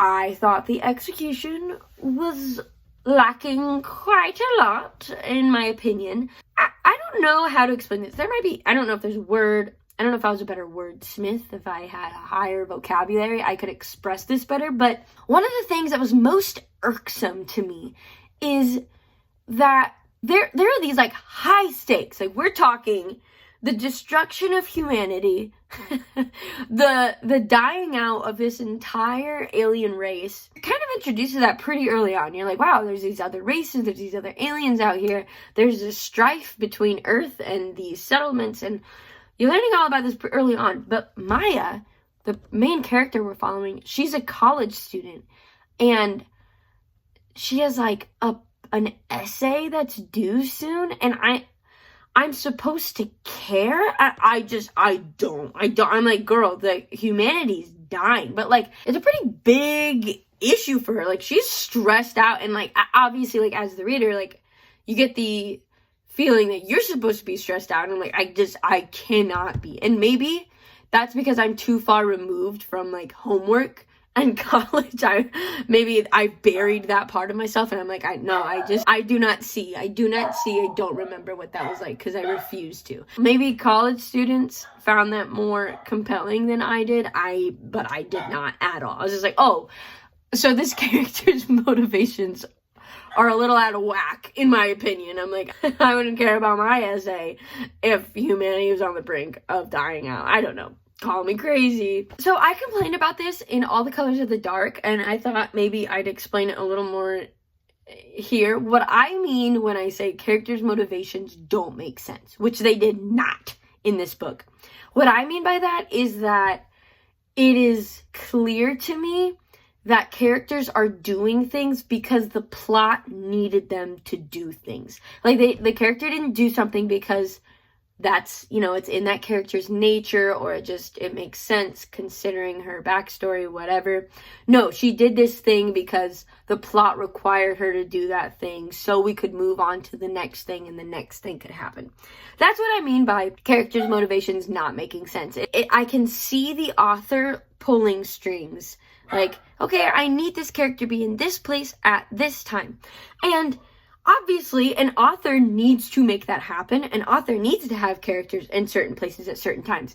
But a good author, in my opinion, will hide the strings. Like, I can't see the author taking a character and going, okay, you're here, and now this thing can come, and now the plot can continue. Like, a good author is like, okay, this character is going after this thing, and so it makes sense that they're right here, and it makes sense that this other character would be right here, and they just hide it better. But that's what it means to me by a character's motivations not being clear. And in this book, I felt like her motivations felt conflicting. Her motivations were super conflicting, because she would be like, oh, I don't know, should I do this or this? But she made it very clear early on what she was planning on doing. So I'm like, I don't know why we're suddenly waffling. Like, you made the decision a couple chapters ago what you were going to do, but now suddenly it's like, oh, am I going to do it or am I not? And not in a way that was believable. I was like, I know you're still going to go with the decision you made earlier. I know you're going to do that. So I don't know why we're pretending like there's a question. Like, oh man, what should I do? It's like, I know what you're going to do. But even after making that decision and being like, yeah, this is what I'm going to do, she sometimes would just randomly do things. This is all too vague. And I know it's too vague, but she would like make a decision, and I'm like, okay, your actions are lining up with this decision. And then she would suddenly do an action that didn't make sense at all. And I'm like, okay, considering what you said, what you told me as the character, you were like, I'm going to do this. I'm like, I don't understand why you did that, because it conflicts with your motivation. And then, of course, you keep reading and you're like, oh, because the plot needed her to do that. It just felt... But that wasn't even the worst part. That was kind of a nitpick, honestly. It was so boring. It was so boring to read. And it shouldn't have been. It shouldn't have been. We're talking aliens. We're talking interplanetary travel. We're talking all these crazy things. I was so bored. I was so bored. I was reading about her being in college and having an essay due. And I was like, ooh, I don't care about that. And then even after she was out of college and she was like back into space, I didn't care. I did not care. I felt like I was reading about America. Like, it's clear that the author has a lot of gripes with present day America. And I'm not saying she's not unjustified in having those gripes, but it was so heavy-handed in the text that it took me completely out of this. It should have been this completely foreign, fantastical world. Like, yes, Earth exists and Earth is there, but we're not on Earth a lot of the time. We're on these other planets. We're dealing with these other races. I want to be immersed in that. And I was like, I'm reading about present day America. And I just felt not immersed at all. I was not immersed in this story, not one bit. I was like, okay, so this is America, and this is everything the author hates about America. Again, not saying you can't do that, and I'm not even saying you can't put that in your book, but it's like, it's the same thing with the author pulling strings. If I can see it so clearly, it's like, I don't think that's good writing anymore. Because I'm like, oh, I'm just hearing the author's thoughts. It's no longer Maya's thoughts about Earth. It's the author's thoughts about America, or whatever the thing is. And it was so hard to read. It was so hard to read. Again, the least immersive sci-fi book I think I've ever read. Whoa. Not including Orbital, because Orbital wasn't sci-fi. I stand by that. So, with that being said, the least immersive sci-fi book I've ever read. And I think that someone else who hates America, maybe they would like the book a lot. They'd be like, nah, this is good. I don't know. I skimmed a lot. I skimmed the middle part. So I'm not even gonna, I can't even talk about the plot too much because I missed a lot of it in the middle and I didn't care. I just wanted to be done with it. There was one part at the end. The one part, and I was like, ooh, if this had been the whole book, I could have gotten real into it. I could have gotten really excited. But it was like this just really short section. They step onto this new planet and there's like remains of an ancient civilization that no one has ever seen, no one's ever heard of. And they were like finding these artifacts from that civilization. That was cool. I liked that. That was fun. But then immediately it turned into this other thing. Ugh. I just didn't care. I didn't care about the characters. Uncle was okay. Maya was annoying. Maya was so annoying. I did not like Maya at all.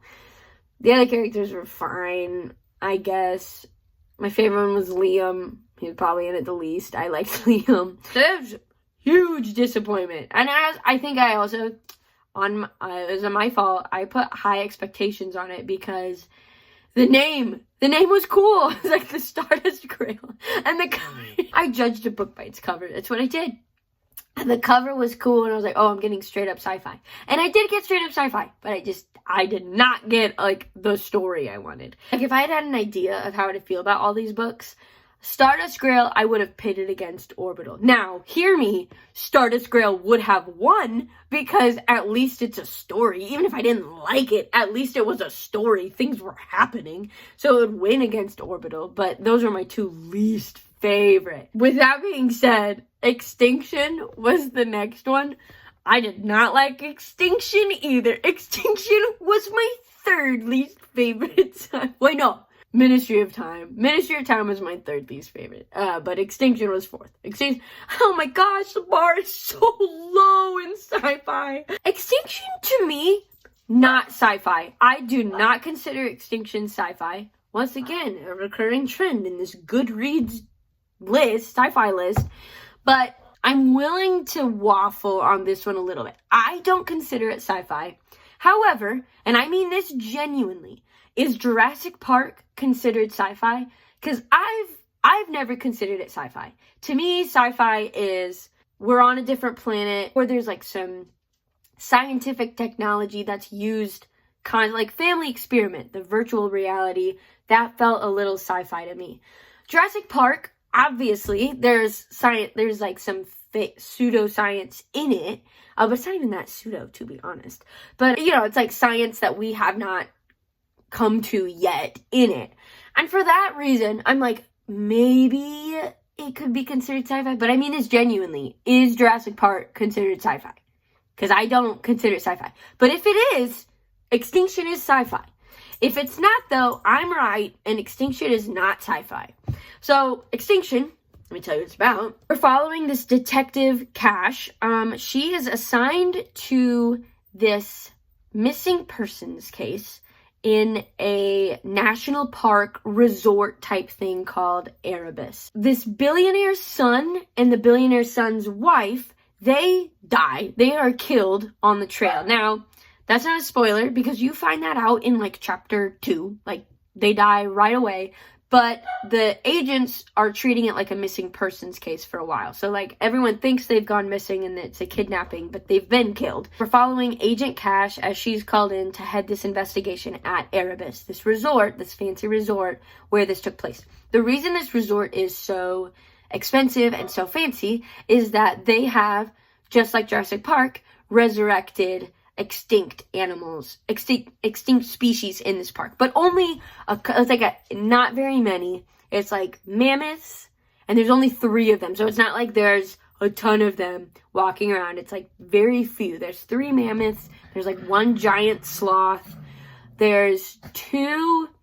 I don't remember what they're called, but apparently they're like humongous. They're like the biggest land animals to have ever existed, and I think they're described like they're like cousins of the rhinoceros almost. So those have been brought to life, de-extincted, I think is what it's called. And they are walking around this national, and you can see them in this national park. It was fine. It was fine.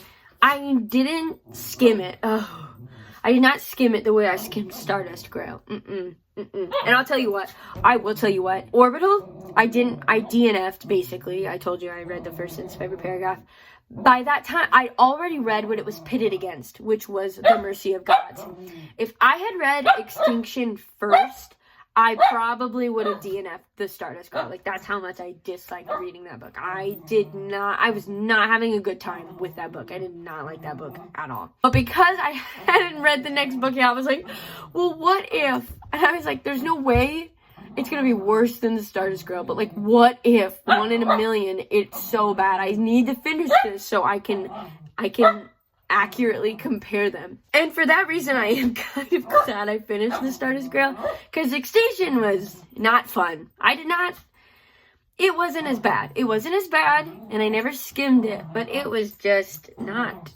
I just didn't have a good, it was very blah to me, very blah. And I didn't think it would be. There was a kind of whodunit, the mystery, because you're like, who killed them at the beginning? Who killed the billionaire's son and his wife? And that's fun. That's kind of fun at the beginning, but it gets old fast, and the characters blend into one another so much. Like, I could not distinguish a single character from another. We would literally switch perspectives, and I would hear like the same sentence that Agent Cash said as the sheriff that we were following. Like, they would say the same sentence, and I could not distinguish between the two of them. And I can't stand that. Like, I love characters to be like rich. I like to be able to distinguish between them. And I did not get that in this at all. The plot was fine, but to get to the plot, I had to follow these characters. I just did not. I didn't like the characters. It was pretty creepy at times. There's some spooky moments. I appreciated those. I like creepy. Stephen King, one of my favorite authors. So, big fan of creepy. But as a whole. And the ending? The ending was crazy. It was so anticlimactic. It was like the most anticlimactic ending I'd ever read. It was so silly. It was silly. We got to the end, and there's this guy who we'd barely seen. He was barely seen in the book. Like, I'd seen him for a total of maybe 10 pages by the end of this book. And he's the one who, like, fixes everything at the end. It wasn't one of the main characters we were following. They didn't have a hand in the ending important thing that happened. That was a wild take, in my opinion. I was like, wow, why weren't we following this guy if he was so important? What a fart end to a fart genre. And I don't mean that against sci-fi. I mean that against the Goodreads list. I'm no longer calling this the sci-fi genre. I'm calling this what Goodreads considers sci-fi genre. That's what I'm calling it. But, so bad. So bad. We finished what Goodreads considers sci-fi. And then we were back to thriller. So thriller, we had The God of the Woods versus Home is Where the Bodies Are. The God of the Woods is about a 13-year-old girl who goes missing during her summer camp. So they wake up in the morning and her bunk is empty and they cannot find a trace of her anywhere. You're following a bunch of different perspectives as they try to locate this girl, but you're also flashing back in time because this brings up a similar incident with her brother. So the missing girl's brother went missing in a similar fashion. I had high hopes for this book. I kept seeing it. It was showing up everywhere. It was like this one actually was rated #1 in thriller in Goodreads. But my library, when I went to check it out, it had 42 holds. And there were only like 5 copies. So I was like, well, I have to move this to the bottom of the bracket because I'm not getting it for a while. And I did not get it for a while. But so this was actually ranked #1 in thriller. So I had high hopes for that reason. I shouldn't have. It was fine. It was like good. It was good, but I've read better. I've certainly read better, and I certainly don't think it deserved to be #1 in thriller. At least it was thriller. Thriller's got that going for it. Most of them are thriller. All the Colors of the Dark, I'm looking at you. So, I talked about the fluctuating timeline. When I tell you, so I can deal with timelines. The Midnight Feast, which I've told you, my favorite thriller I've read so far. There's there's 2 timelines you're following in that one. And even 3 at some point. You're kind of following 3 timelines. And I love that book. So it's not that I hate differing timelines. Also, It by Stephen King. Okay, now I'm going off on a huge bunny trail here. But It from Stephen King has the best differing timelines I've ever read. I've never read a better way to handle 2 different timelines at the same time. And so I'm spoiled. I am so spoiled that I have read It and I now know, like, oh, it's achievable, it's feasible for authors to make this like a fun, very good experience. But here in God of the Woods, it felt really jarring when we would flip timelines. Like, they weren't... See, I'm going to compare it to It because I can and I will. In It, you're discovering things at like kind of the same pace at the same time. So you're like following the kids, and then it switches to them as adults, and the adults are like kind of along the same path.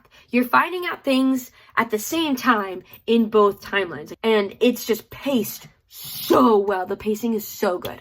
The pacing in this book felt very jarring, and it felt like we would just get a snippet of the past whenever the plot needed us to get a snippet of the past. There was no like rhyme or reason to it other than the fact like, oh, you need to know this information now, so here's this. So here's when we heard about this, and it's like, didn't feel good, didn't love it. And on top of that, to help with the timelines, which I did appreciate, the chapter heading, I wish I had a physical copy I could show you, but there were like 40 holds on the book. I had to return it right away. But they had the chapter title, and then below the chapter title, they had all of the dates that you were bouncing between. So there was like, the day she went missing was like October 1st or something. And so it had October 1st, October 2nd, October 3rd, because we would bounce between those 3 days. And then it had like 1974, which was like a couple years before that. And they were all grayed out except for the one that we were in. That one would be bolded. So that was like helpful.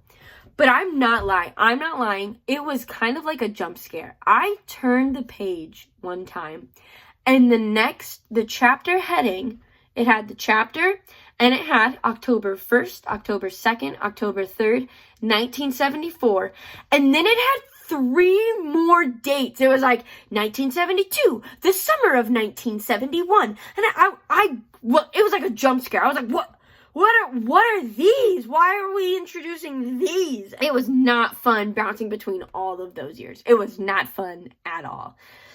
And on top of that, the characters, just like with Extinction, I felt like they all kind of blended into one another.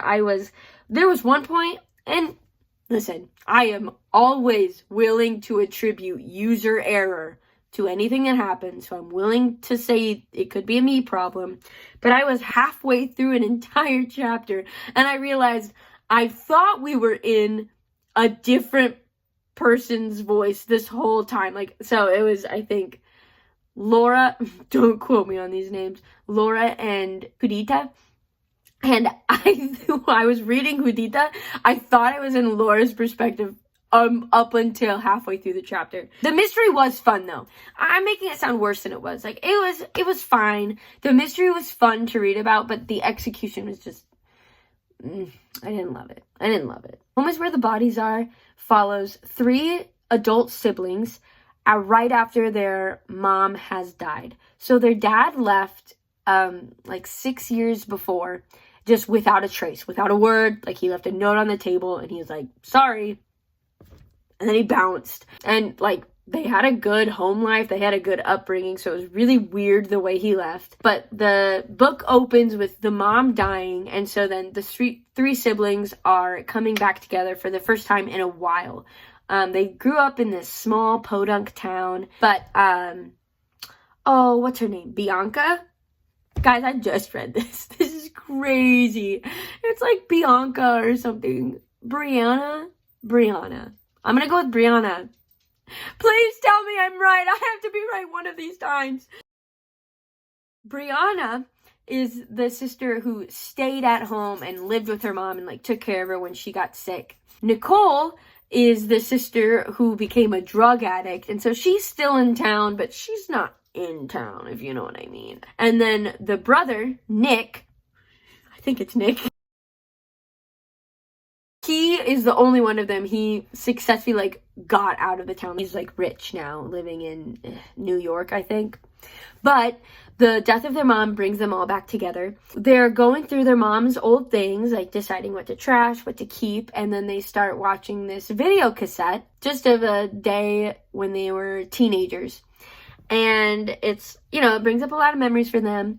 But at the end of the video, it's footage they've never seen, and their mom was recording something at night, and the dad came and got her. And anyways, there's a dead body. There's a dead body filmed on on this video cassette, and they see their parents talk about, like, okay, what are we gonna do? And so then the siblings are like, well, I guess we kind of got to figure out what's going on there. So it's them trying to solve the mystery of this murder. It's good. It's good. I enjoyed it. I had a good time. The reveals were fun. The mystery was fun. I feel like I just have the same criticism for all of these last books. Like, the voices kind of blended together. I couldn't distinguish the two sisters super well. I couldn't distinguish their voices very well. They sounded like each other. And they would all repeat things. Like, okay, so Nick, like, we hear from Nick's perspective, and he's like, I know they probably resent me for getting out of here when they couldn't. And then we go to Brianna's perspective, and she's like, I admit, she's like, yeah, and I resented Nick for leaving. And I'm like, yeah, we know. We heard that from Nick. And then it switches to Nicole. Like, later, Nicole's like, yeah, and I guess I resented him for leaving. And I'm like, oh, okay, guys, we got it. We understand. We understand. The only way that would have worked is if Nick had assumed wrong. If Nick was like, I know they resent me for leaving. And then you hear from Brianna and Nicole, and they actually don't resent him for leaving. Like, that would be a reason to put it in their perspectives, because you're like, oh, Nick was wrong. But Nick was right. And so I'm like, why am I hearing about the same thing over and over again? I don't know. With that being said, I did like it. Home is Where the Bodies Are beat God of the Woods for me. I liked that one. It was good.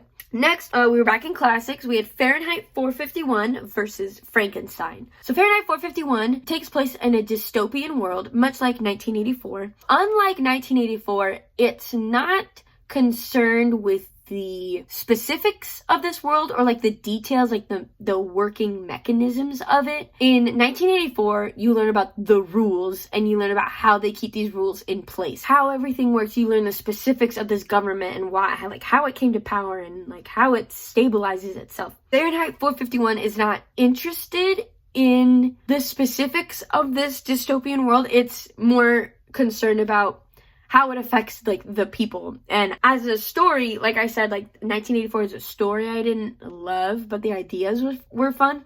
Fahrenheit 451 is that, like, niche that I wanted. Like, I don't need to know the specifics. I'm more concerned, how does it affect the people? Like, how do the people living there feel? In this dystopian world, there are firemen, but firemen no longer put out fires. They start fires. They burn books. If you're found with one, you're arrested or killed, and your books are burned. We're following Guy, who is a fireman. But as the book progresses, he becomes more and more entranced by the idea of books and what ideas they might hold. And he just realizes he is discontent with his life. I read the author notes at the end of this book. It's called, like, the coda. Ray Bradbury's the author. I wrote down a quote of his. It's so funny to me, but I also love it. He's talking about censorship. And in reference to censorship, he says this: if Mormons do not like my plays, let them write their own. If the Irish hate my Dublin stories, let them rent typewriters. If teachers and grammar school editors find my jawbreaker sentences shatter their mush milk teeth, let them eat stale cake dunked in weak tea of their own ungodly manufacture. What a savage. Honestly, goals. I don't know anything about the guy, but I love that quote. Fahrenheit 451 was really good. I really enjoyed that. So next was Frankenstein. Frankenstein, I went in knowing nothing except what I know from like pop culture, you know, like the green monster with the pokes in his head, and he's not very smart, and Dr. Frankenstein's this like evil scientist. I knew it would be different from that. Like I knew Hollywood exaggerated things, and so I knew it was going to be different from that, but it was so different from that, and it was also so boring. It was pretty boring. It's about Dr. Frankenstein. He is a scientist, and he's obsessed with like discovering something new. He wants to do something new, and he finally discovers how to create life. And so he does that. He creates life, creates this person, and he thinks like in his madness, he's just like, yes, I'm picking all the most like beautiful pieces of humans, like he's gonna be beautiful. But the moment the monster opens its eyes, Frankenstein's like, oh, I made a mistake, this thing's ugly. So he just like flees and abandons this thing that he gave life to. Like it just came into existence, it doesn't know anything, and he leaves it to its own whims. And so it's got to figure out how to survive and stuff. And if it had been just that story, I would have probably enjoyed it better, but it was so long. And what's funny is it's not a long book, but for what I just explained, like that's not very long. But it explains Frankenstein as a child and how he was really close with his adopted sister/cousin, and how he fell into the sciences and how he loved science, and he was studying the wrong science, but now he's got to study the right science. And it's tough. It was tough. And then I finally got to the monster, and it was fine. Everyone sucked. Everyone was bad. I wasn't rooting. There wasn't a character I was rooting for. So Fahrenheit 451 definitely won that.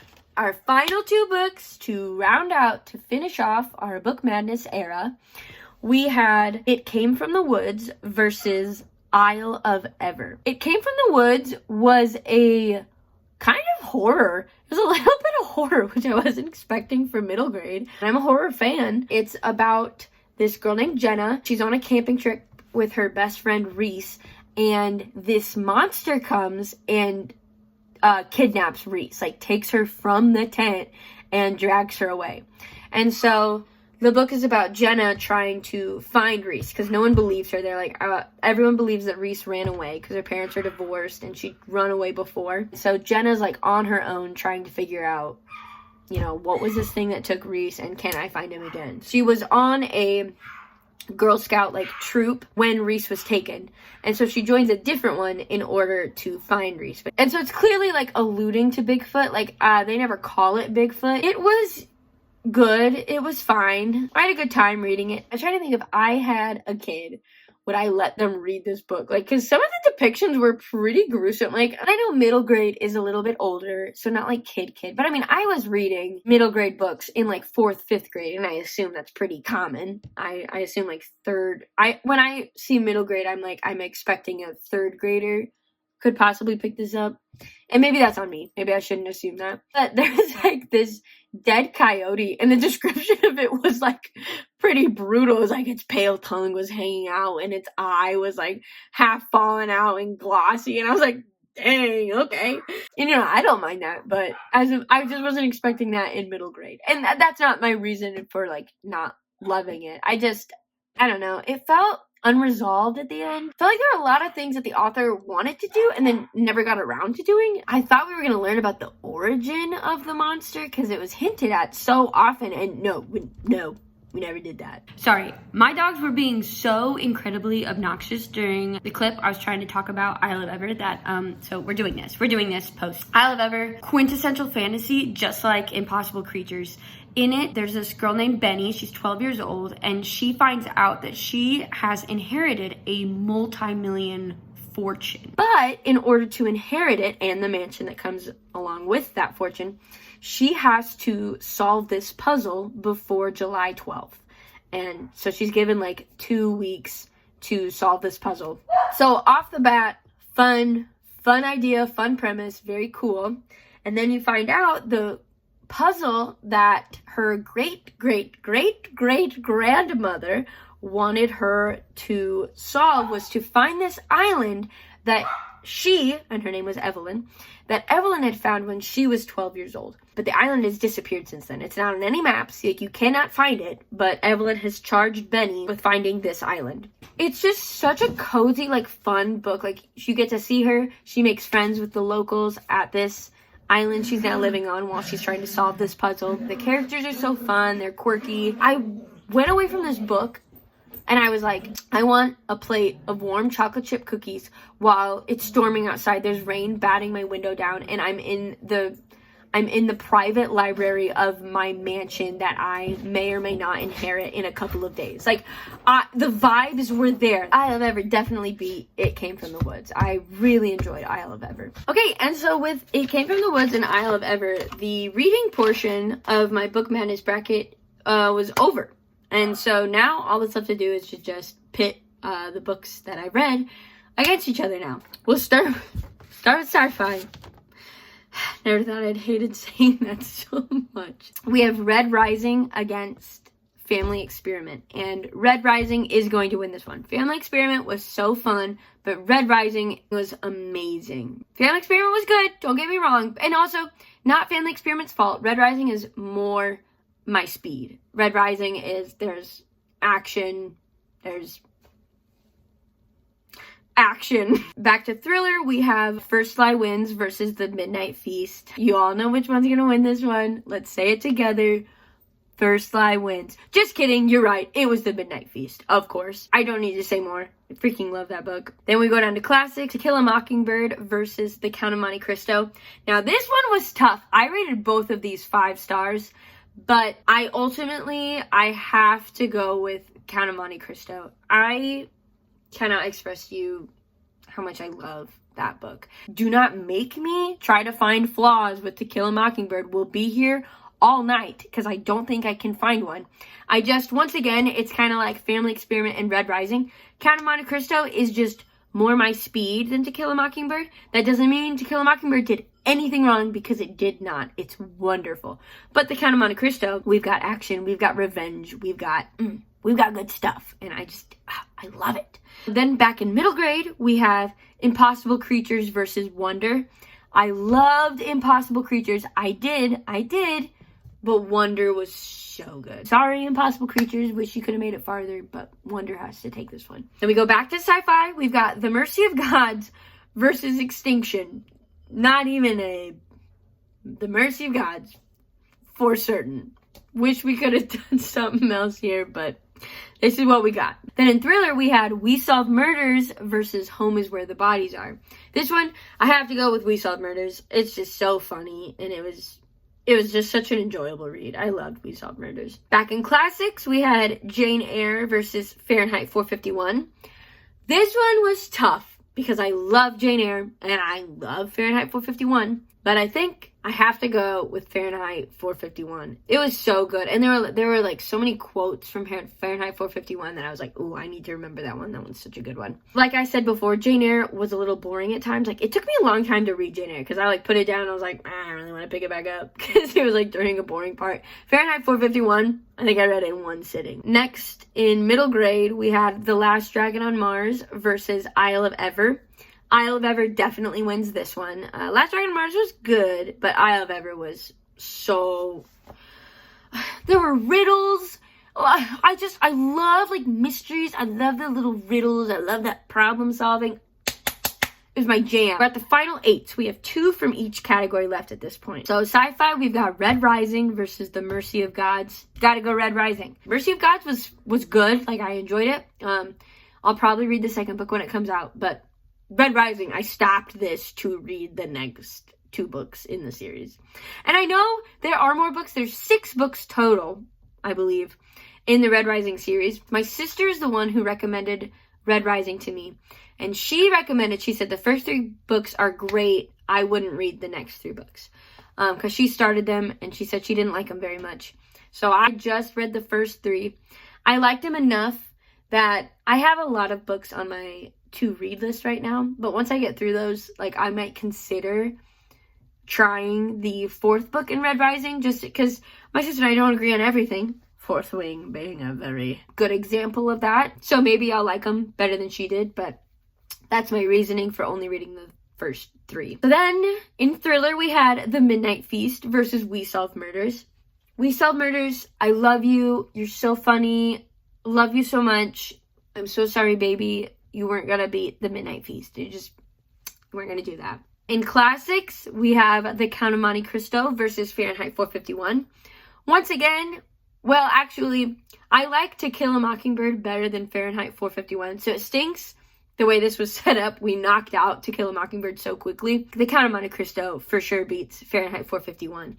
But I would have had To Kill a Mockingbird also beat Fahrenheit 451. It would have been better to have the final two be Count of Monte Cristo and To Kill a Mockingbird, but oopsie, that's not what we did. And then my final two for middle grade were Wonder versus Isle of Ever. Okay, I love Isle of Ever. I think it could have beat Wonder. I think it could have been my favorite middle grade.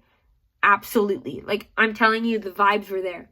The characters were there. The magic, the riddles, it was all there. I was eating it up. I loved it. I just had two, issues with it. One was, there were a couple of, editing mistakes, which I don't normally point those out. Whatever, you miss, a quotation mark here and there. I get it.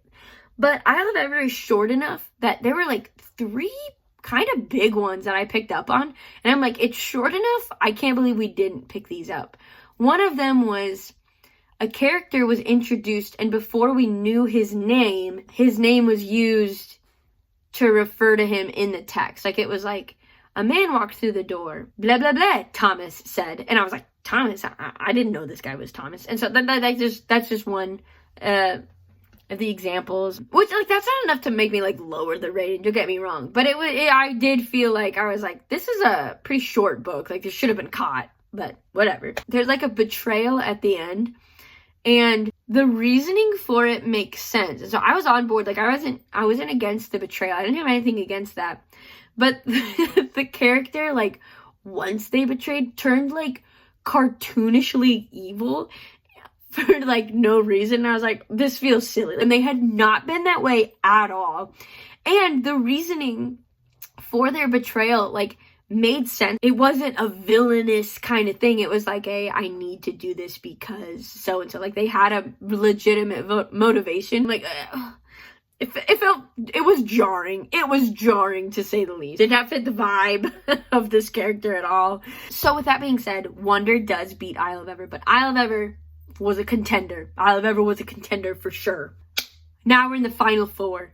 We've got sci-fi versus classics, then thriller versus middle grade. We've got Red Rising versus The Count of Monte Cristo. This may come as a shock to people, but I have to go The Count of Monte Cristo. And to be honest, it's not even that close. I don't know. Maybe I did do a good job of expressing how much I love The Count of Monte Cristo, but I did. I love The Count of Monte Cristo. Now, to be fair, if I were judging the whole trilogy of Red Rising against The Count of Monte Cristo, it would have been closer.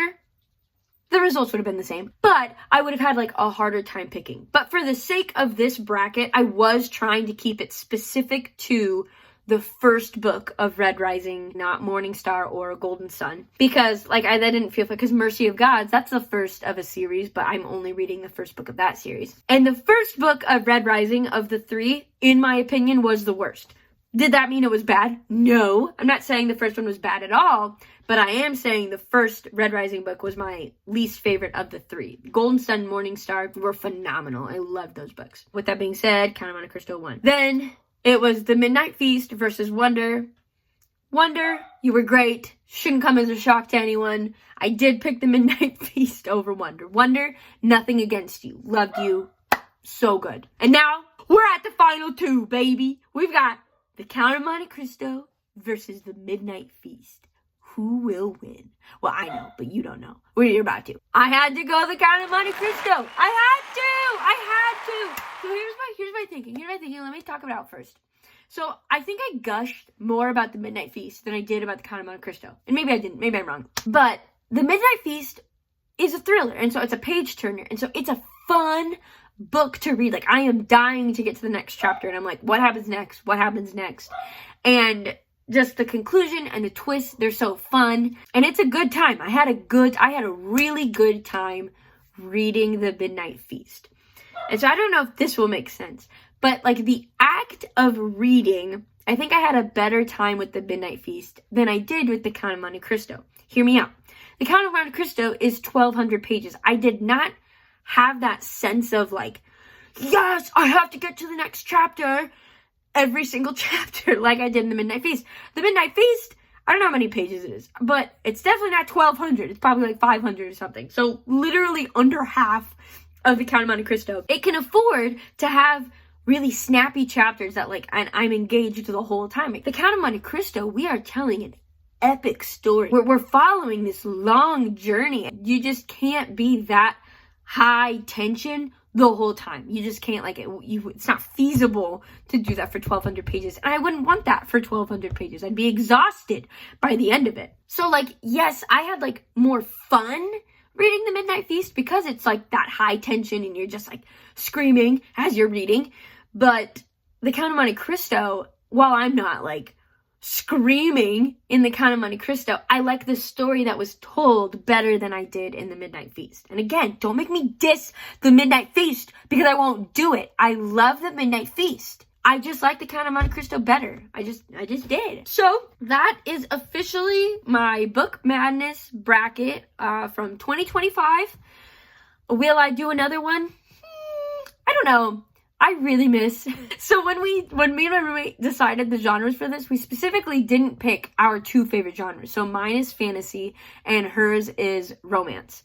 And so we purposefully did not put either one of those in here, which I liked. Like, it made me branch out. I did this because I wanted to branch out my taste. Boy, it worked. I don't read a lot of classics. I don't read a lot of the older writing because, like I said, British literature and me, we're not the biggest. We don't get along too well. For the best book out of here, in my opinion, to be The Count of Monte Cristo, a classic, like, that was such a fun reveal. I would have never read The Count of Monte Cristo if not for this, probably. So I'm really glad we didn't pick our favorite genres. However, with that being said, I miss fantasy. I really want to read fantasy.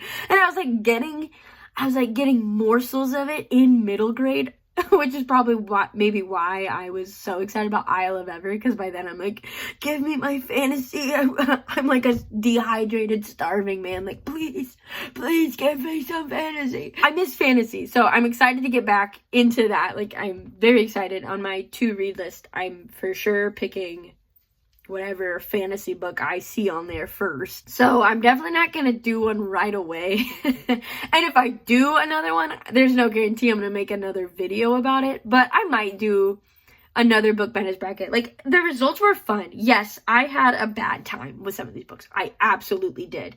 But I read books I never would have otherwise, and it turns out I loved some of those books. And so I'm really glad I did it. Actually, the more I've talked myself into. I will do another one because that was fun. But I'm going to take a break first because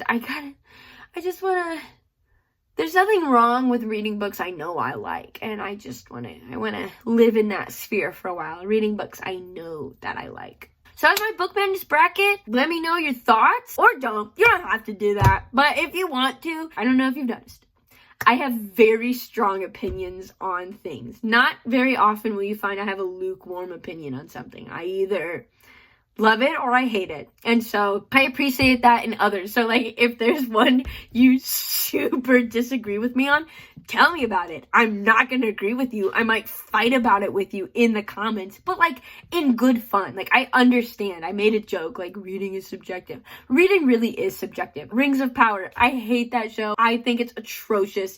I think it is a terrible, terrible show. But the reason I'm saying this is because my cousin loves that show. He loves Rings of Power. And so we have a watch party every year when there's a new season. We get together and we watch it. We will get in arguments. And I'm like, how could you like this movie? It was so bad. And I will list all the reasons it's bad. And then he'll tell me why he thought it was so good. And I love having conversations with people who disagree with me. I like doing that. Like, I love differing opinions. That's what an opinion is for, is like, we can disagree about things. Like, obviously, All the Colors of the Dark with a really high rating. It was ranked really high. So people like that book. I don't get it, but people do. And I understand that. That's to say, if you think I was completely wrong about one of these, You're right to think that. I'm not going to change my mind, but you're right to think that. And you're allowed to think that. Now, I will say, if you disagreed with every opinion I had on every single book in this book bracket, you probably,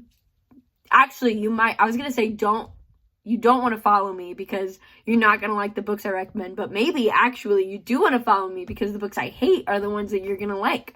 That's something to consider. Some food for thought. But anyways, so those were my thoughts. Hopefully it was somewhat intelligible. I don't know. Maybe it was. Maybe it wasn't. But that's Book Madness Bracket 2025. And this is Sydney signing off. Bye-bye. Thanks for watching.